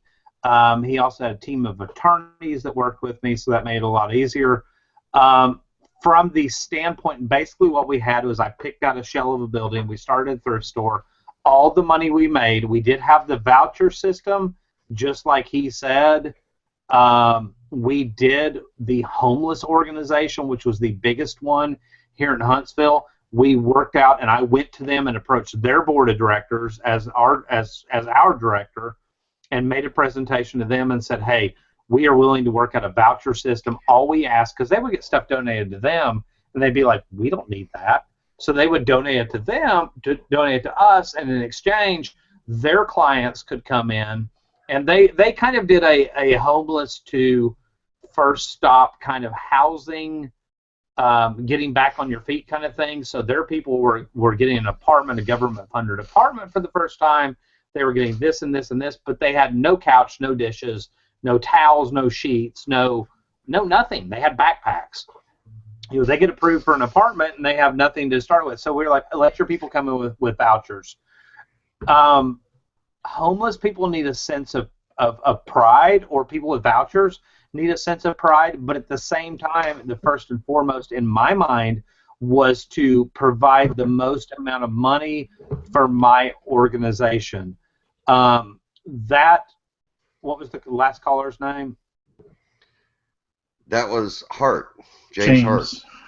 James Hart. James, that organization you were dealing with screwed up by pricing Carhartt shirts and pants at $2-3 a piece.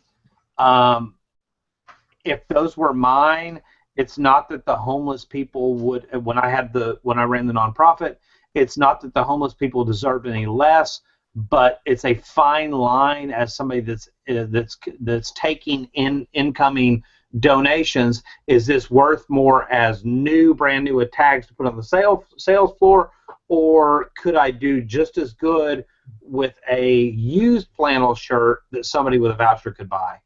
So they screwed up somewhere along the line, whatever organization you were dealing with. I personally, and that's why I was kind of trying to ask Chad, but you couldn't hear me, unfortunately, I would probably, if it's a big organization, I would approach them nicely, and I would say, hey, I'm a reseller. I'm putting money back in your organization. Yes, I do resell this stuff. Something somewhere is broken within that organization, seriously broken, to the point of like, yeah, that's just messed up. Because if you need it that bad for people with vouchers, why would you price it $250? And our voucher, the people that came in with vouchers, voucher people, were allowed to get the $60 Prada shoes that were sitting out there. We actually had a real high end, very wealthy clientele out of Huntsville that donated because of the people that started the nonprofit. They had a lot of connections, so the donations that poured in were just freaking amazing. I mean, people donating gold and silver rings and stuff like that. Extremely, like Ronnie, you'd have loved it. Extremely high-end clothing. But we tried to stay affordable. So it's kind of a fine line as somebody that runs a nonprofit. You don't want to treat the people that are homeless or poor that are getting the vouchers like they're not worthy of getting Prada or whatever else. But at the same time, your ultimate goal as a director is to make the most money possible. It sounds like the director of whatever organization you went to dropped the ball at pricing that crap at that price at the first place to begin with. So, all right. So that's enough of that. I'm gonna put everybody to sleep. I could do a whole show on that one, but yeah. Chad went to get coffee, so whatever that means. What's up, Ronnie?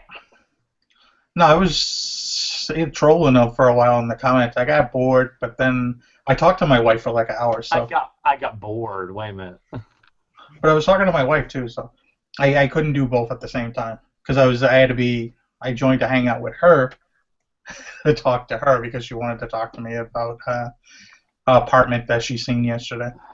So it was easier for me to talk to her online than send voice messages back and forth. Right on. We had an awesome question about reel-to-reel stuff with Tina Combs, but I'll wait till Chad gets back. In the meantime, Daniel Accurate asked about selling DVDs on Amazon. Daniel, if you're not approved for DVDs, that's going to be a category that's gated. It's gated to you. I'm ungated, so Ronnie, they can sell $24.99 under if they sold before a previous date, correct? And if not, they can't sell at all. Yeah. I mean, I sold. My problem was you had to sell within a certain time, and I got kicked off for 2 years. So if I was still selling, I would have been grandfathered in, but because I was kicked off and didn't sell like within a 1 year window. That's what it was. When they gated it, they said in order to sell anything with an MSRP of $25 or over, you need to provide receipts and get ungated. However, if you sold anything in the last year, you can sell anything with the manufacturer's suggested retail price of $24.99 or less. You can go ahead and sell that if you've had a sale 1 year previous, correct? It was something similar to that, yes. Something like that. I don't remember. at the time I had the previous sales. I went ahead and bought from a supplier. And no, I'm not going to tell you who that supplier was, mainly because, not because I'm a douche, but because that supplier, they no longer accept invoices from that supplier, so it wouldn't do me any good to tell you anyhow. It's now next to impossible. Press 1. To send a voicemail, press 2. Hold on. Hello.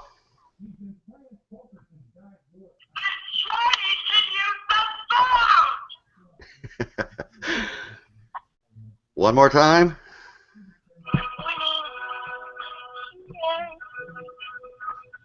I don't know what it is.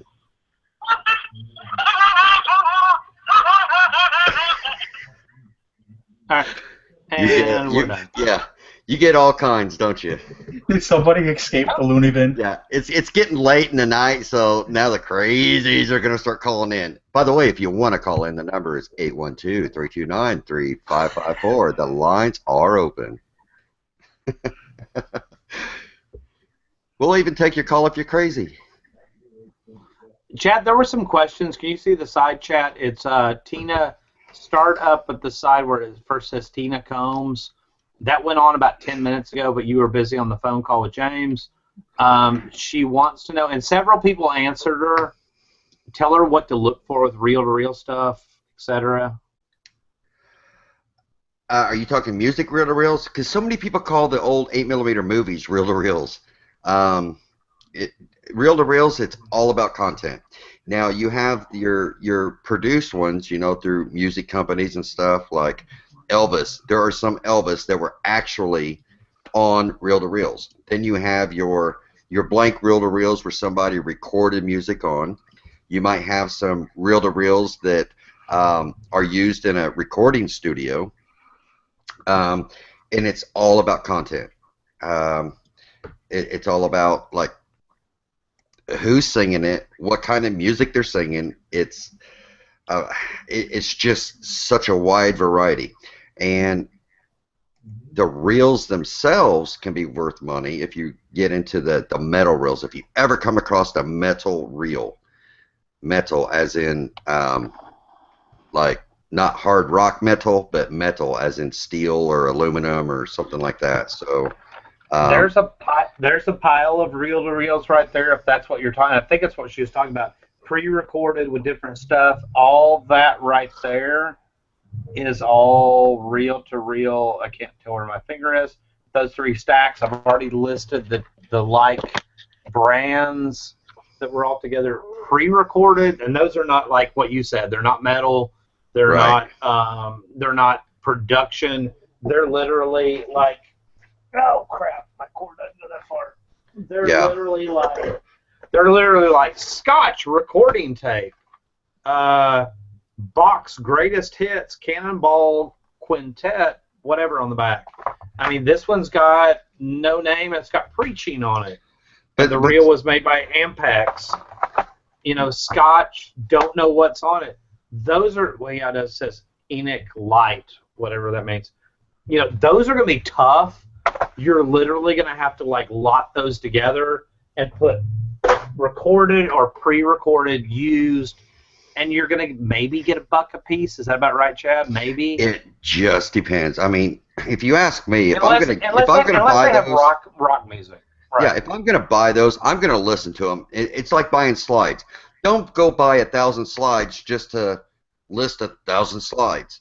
I mean, if you're going to get into this stuff, then have somewhat of an interest, because you're not going to get the money that they're worth just by saying, okay, I've got 1,000 of these things. I want to sell 1,000 of these things.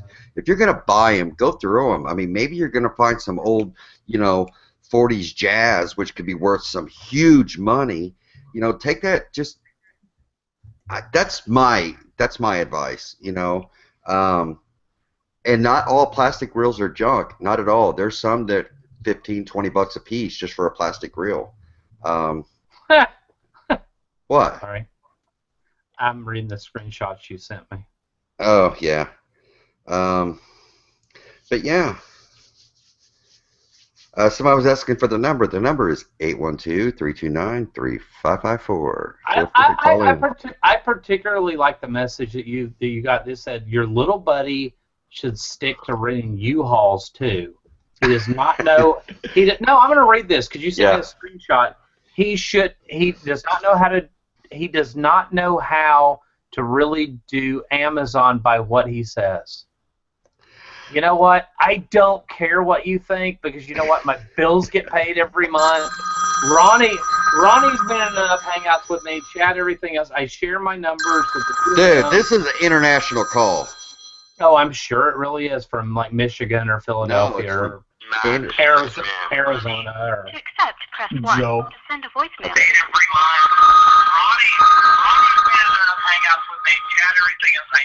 Turn your mute your YouTube. Mute your YouTube. We're getting a lot of feedback.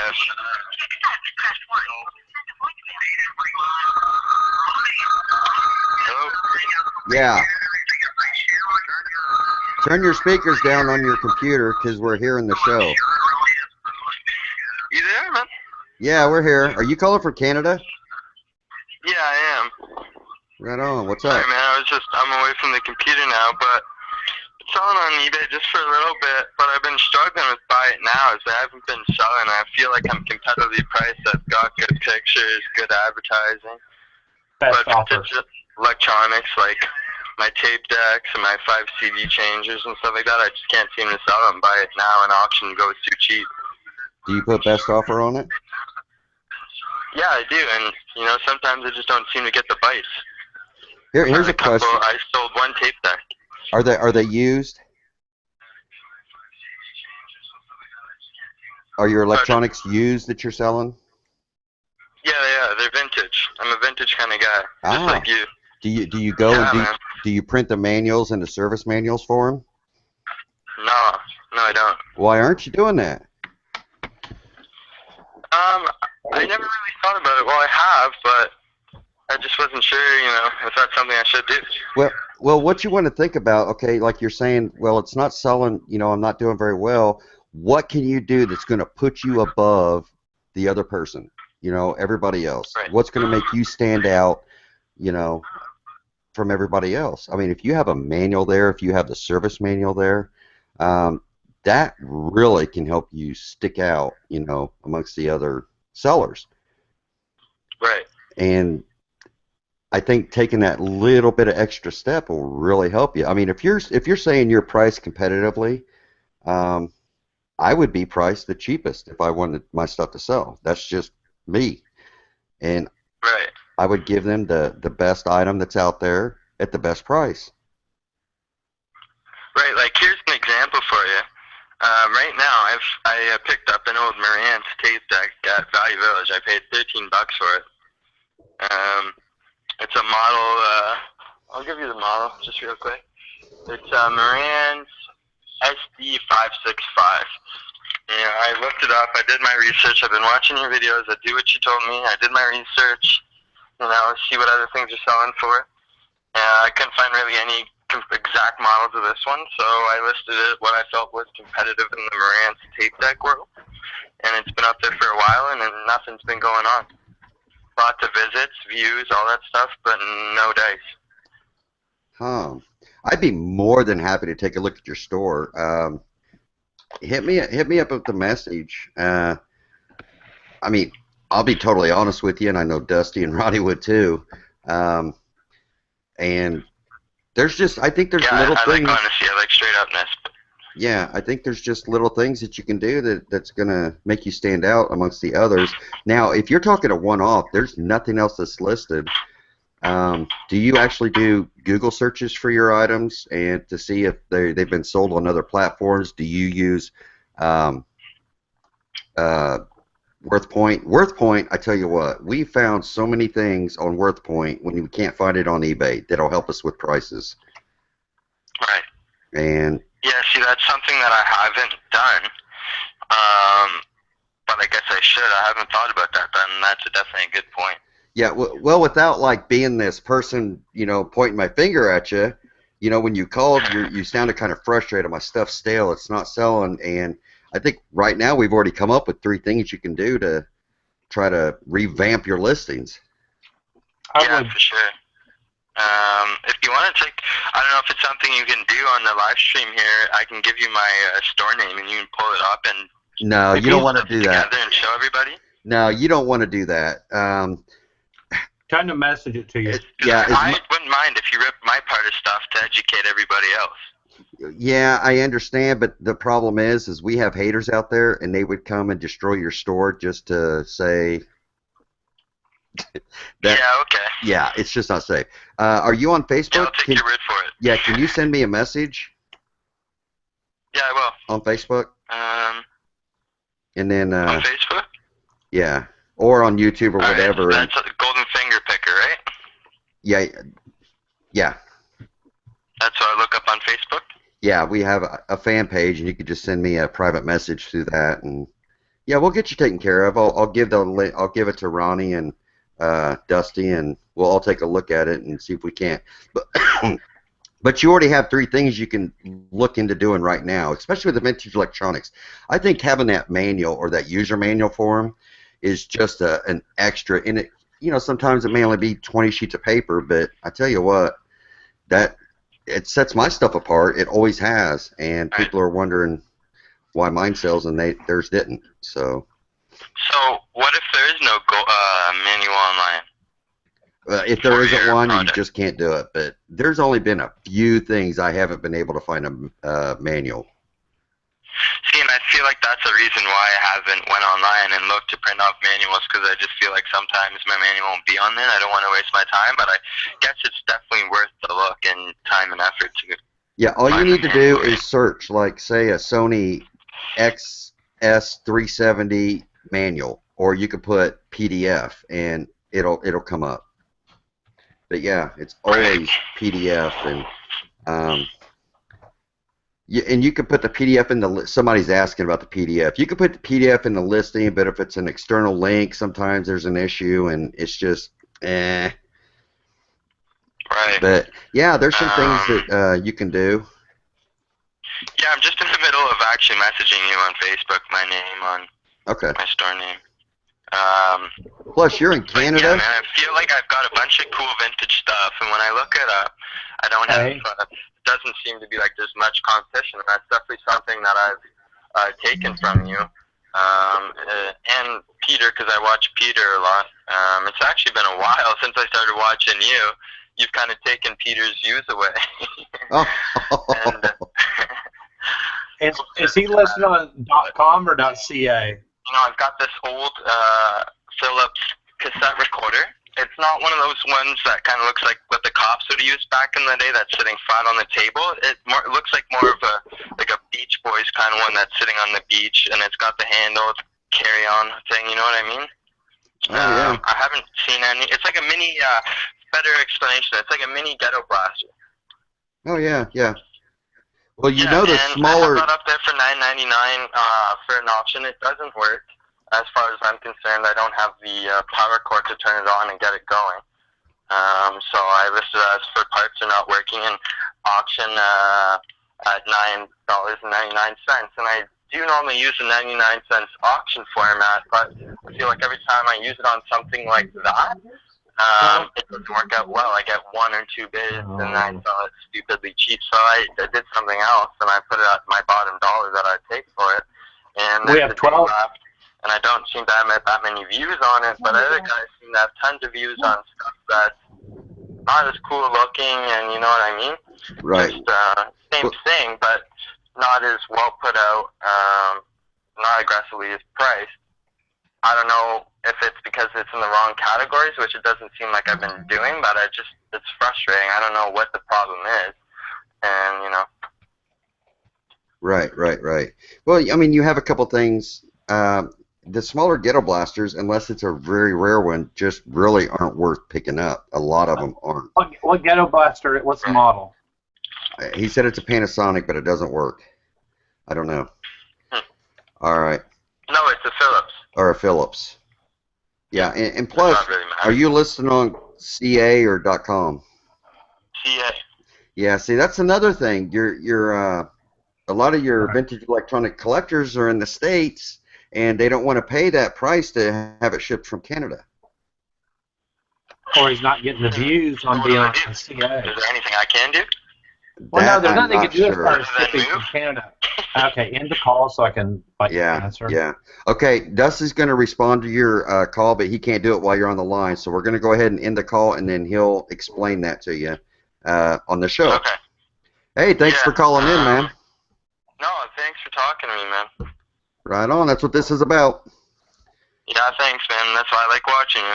Right on, right on, right on. Have a good one, man. Anyways, yeah, have a good one. All right, brother. Thanks again. Bye.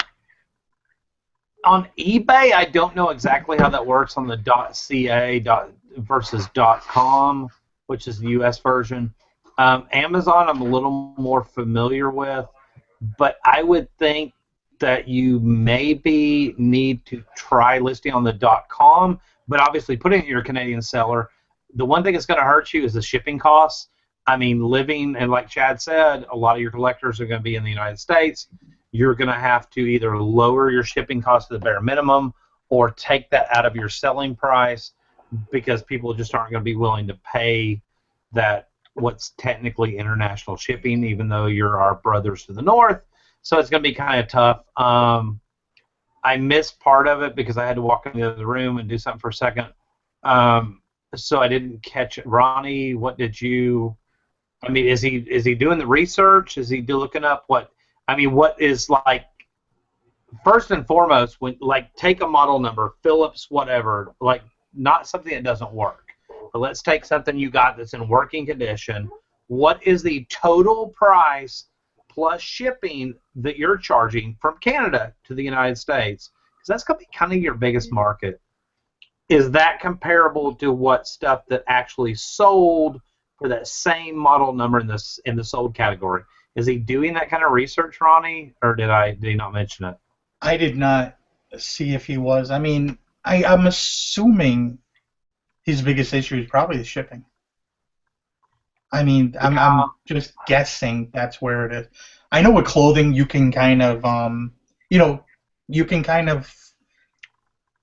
can change the shipping around to make it work. You know what I mean? Canadian sellers, a lot of them have, but I don't know what it could be without really seeing what his store is, or what the fees are, and see if they're competitive with. Because they gotta, if you're doing that and you're trying to get to U.S. sellers, most likely, it's gonna have to be competitive with the shipping, unfortunately. Right. And that might be where the issue is. I don't know. Chad had to step out for a moment. His cat was hungry. Jim Bennett said if you're going to learn to do this kind of show, you might want to let the caller go gently. There was actually stuff going on behind the scenes of me, like, getting Chad off there because I had to leave the room for a minute, came back there, still talking. You can't get Ronnie's input. You can't get my input because of Chad and the whole, like, I have to wear earbuds because I'm 90 years old crap. So you can't get, the caller can't hear us, so that's kind of an issue. So if Chad and the caller are carrying on a conversation for 10 minutes, then by that point we've lost half the points. Like the stuff I was just asking Ronnie, and Ronnie's like, well, I don't really know, whatever. I would have liked to ask the caller that stuff, but now he's off the phone, so that sucks. So it's all Chad's freaking fault. Hey, Chad, what's up, buddy? Sorry, dude. Remember what I was eating earlier? Yeah. It happened. Really? What's going on, Ronnie? We haven't really said much to you. That was vague and subtle. No, my stomach is upset. I had something I ate earlier, and Dusty and myself both said that's going to kick our butts later. That's going to kick my butt later, and it did. So, I've been searching for that store, and I think I found it, and I don't have any information. Oh. Hey, the guy that just called in, what was his name? I didn't catch it, but I said we'll get with him tomorrow on our results. So. Okay, if you're still in the audience, what was his name in the audience? Do we know? If your store starts with the letter O and has 12 feedback, and it's 3 words with hyphens in between, just type yes in the chat, and that'll let me kind of like start looking at your store. You know, I want to get back, honestly, I really want to get back to this, your little buddy, the message you got on your phone, your little buddy should stick to renting U-Hauls too. You know what? I rented a freaking Dude, U-Haul. those are haters, man. We're going to get those. But you know what's awesome about that is I rented a U-Haul because it was $19.95 a day plus 69 cents a mile, and I needed to go. I paid $1,000 for some cases of stuff that long term were going to bring me about $15,000 worth of income. I didn't have the flatbed truck yet. I could have hauled it in the Jetta, but it's like, okay, so your little buddy, it's time, my time, which actually with the U-Haul, because the U-Haul place is right down the street, pick up the U-Haul, go there, get it, take it back, bring it to the house, unload it, drop it. It was like 3 hours. It would have taken me 6 hours in the car. And you know what? The total I paid with mileage and everything else was like $70. 3 hours of my time are worth a whole lot more than $70. So you know what? Just whatever. You know, if you're gonna have that argument, join my group. Come in there, be a hater. I mean, I love. Are you really feeding in? Are you really letting them feed you? No, but I love constructive criticism. What did I do wrong about renting a U-Haul? I now own a flatbed truck. You know damn well you didn't do nothing wrong. It's the same people that's saying, finally, one person on the show actually has some credibility, Ronnie Hart, and he spelled your name wrong. Otherwise, just YouTube wannabes still playing politician. That's a good one.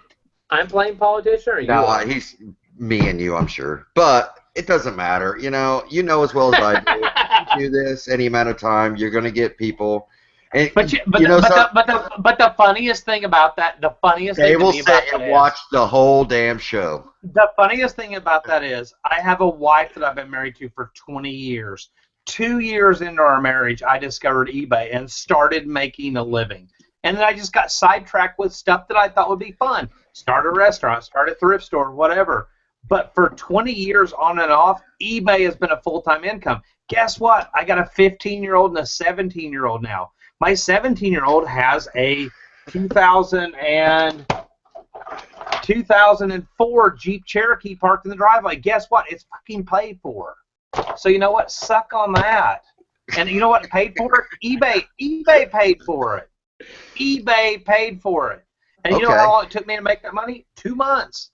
I don't have credit cards. I don't have debt. I don't have bills. You know what? Yeah, you're right. I'm a big old giant fake. And I'm Chad's little buddy. Let's get Dusty all riled up. We got. No, it's the angry old man. I don't care. The funny thing is, I laugh my ass off when I lay my head down on the pillow at night because I don't wake up to debt in the morning. I don't wake up going, oh, did I miss a credit card payment? No. My rent's due on the 1st of the month. My rent's due on the 1st of the month. My rent's due on the My rent's due on the 1st of the month. My power bill comes out auto draft out of my checking account. And yeah, I do have a few credit cards. My wife has Victoria's Secret. I have a few little ones. They have minimal balance because I'm trying to rebuild credit from because I haven't used it in 10 years. But Ronnie was in a hangout with me the other day, and I was like, minimum payment due, total balance $43. Okay, I'll pay $15. I could have paid the $43, but I wanted 3 minimum payments to look good. I'm trying to rebuild credit a little bit because I haven't used credit in 10 years. I don't care. I don't care about credit. You could tell me tomorrow that my credit is tanked and I couldn't qualify for any credit. I would just pay cash like I've done for 15 years. Don't care. Hey, all right, now you got me riled up. Now it's the grumpy old man. If you want to get Dusty more riled up, feel free to call 812-329-3554. The lines are open. You have about 15 minutes because we are cutting this off at 11. Yeah, and you should call so that 11. Chad can be the only Chad can be the only one that can hear you, and I can't respond to what you say. No, but seriously, call. You know, I'm all for constructive criticism, but when somebody comes in and goes, He should stick to renting U-Hauls? Dude, I've rented one U-Haul in the last year. What the crap was that? You know that's what they do, and you are totally falling for it like a chump. Really. I love You're Dusty. But, you know, falling but the thing I You're like, not you know, even laughing about it. They see you've you got the upset. He's going to be No, quitting I'm YouTube really tomorrow. not. Oh, I'm here we really go. not. That's the awesome I'm not thing. taking this down, by the way. I don't care. Leave it up. But, you know, you want to talk about rewritten U-Hauls, then message me. Message me on Facebook and tell me what it is about written U-Hauls. I mean, come on. Yeah. I'd like U-Hauls. to know what it means to be a politician, man. Hey, I've always said when we had the nonprofit thrift store, we had a truck. Oh, God. No, but when we had a company owned truck. It was a Chevy. It was a Chevrolet like 1500. It was about a 98 model. It was the long wheelbase, so it had a long bed. And a lot of times when we went to pick up donations, it was more economical to me to rent a U-Haul truck. So there you go. So suck on that, Chad, in your Super Bowl mug. No, I was just hoping that dude would call in, man. But Which not. dude? The one who keeps busting your balls. I mean, he busted mine too, but it doesn't affect me tonight. Maybe. No, but I mean, like seriously, call in and let's have let's. You know they ain't gonna do that, man. You know that would never happen. They're just Chewbacca Booberry said, Dusty, I bought a house without even having a credit card. Cash is greater than credit. Yeah, it totally is. Yeah. And all right, wow, there's a lot of comments in there about that. Black credit matters. This is a Bengals cut, by the way. And if you guys are just showing up to the show, we got about 10 minutes left. You know, we've got open lines tonight. You can call or text at 812-329-3554. The lines are currently open. This is the Grumpy Old Men of Reselling show, and it's a new platform that we decided to, or format that we have decided to try out. It seems to be good. We appreciate everyone who has called in. We appreciate everyone who has texted in. Overall, I think we've had about 100 different between phone calls and texts tonight. Super turnout. We had no idea how it was going to turn out, but we had some great calls and a ton of great texts. And because we are transparent, we even read the negative stuff because I think it's funny. And I'm your little buddy, and I think it's funny. I think Dusty's got an inferior complex right now. I've never been referred to as your little buddy. I just I feel like Gilligan now, and I think it's hilarious. Honestly, I think it's freaking hilarious. I think it's just because I'm older than you. That's it. You know, it's kind of like, let's go back to like, you let returns bother you, you let lowball offers bother you, guys. I am so many light years beyond that. Like, sticks and stones may break my bones. Oh, you call me a meanie kind of crap. That when somebody does this, do I get riled up? Yeah, because honestly, I mean, come on, bring it on. We'll talk. No, like, seriously, send me a private message on Facebook. It ain't gonna happen, dude. I'll never mention your name again, but we'll talk, and I'll be like, I'll explain my business process. But I just think it's so freaking funny that I don't get it. I just what is your whole entire point? Like, they honestly thought you were gonna read. They honestly thought you were gonna read that on air. Hey, your little buddy should just stick to renting U-Hauls. Their point is, it to me. Their point is to get you riled, which you are. So they made their point. But I'm really not, because I'm I'm not. No, I'm not riled in the sense of that I'm mad. I've had a few beers, and I think it's funny as shit. But you feel the need to explain instead of saying "go f yourself." Like, I did. Because I just went down a rabbit hole, and then I feel the need to be like, come on, and guys, and for those of you in the audience that watch our videos or whatever, Marianne, actually my blood pressure is not up, but I have a blood pressure cuff, and I'll totally check it. We've got a question. For those of you that watch our videos, the three of us on a regular basis, this is the kind of stuff, the comments that you don't see that gets stuck in our YouTube spam, whatever, the stuff that goes on behind the scene. This is regular. This is really regular stuff, like what I just read. Yeah. But you don't always see that as the audience because it doesn't always make it to the shows or make it to the after show when you see the video. It doesn't make it to the comments down there. And, you know, I let it go. I protect my wife from a lot of it because she gets riled up.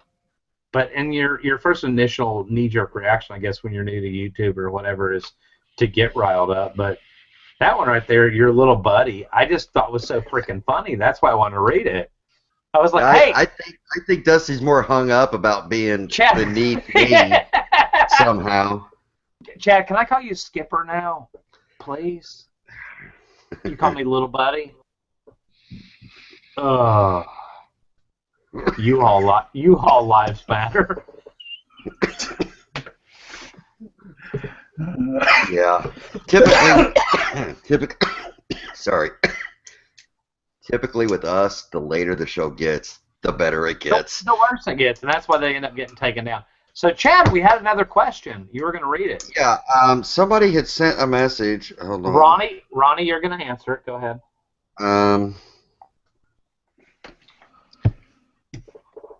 Oh, where'd it go? Well, while you're looking for that, Chewbacca Bootberry asked what kind of restaurant did you have? Oh, here it is. It was like a Johnny Rockets meets a Baskin Robbins. 18 flavors, hand-dipped ice cream. Johnny Rockets, if you've never been there, homemade hamburgers, total Cracker Barrel 1950s decor. And we started from the ground up with $15,000. There you go. Yep. Ronnie, this question is for you. Do it, Ronnie! If an eBay return case gets closed in your favor because the buyer never returned the item, can the buyer still open a PayPal dispute? They can open one. Yeah, they can, because they're two actually different companies now. You might have to fight a battle twice. But with PayPal, they shouldn't be able. I mean, you're going to have to argue with it, but I'm assuming PayPal would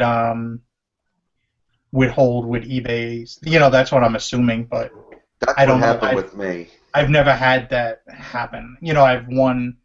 Like I said, I've won every case I've ever had with eBay somebody trying to do me wrong.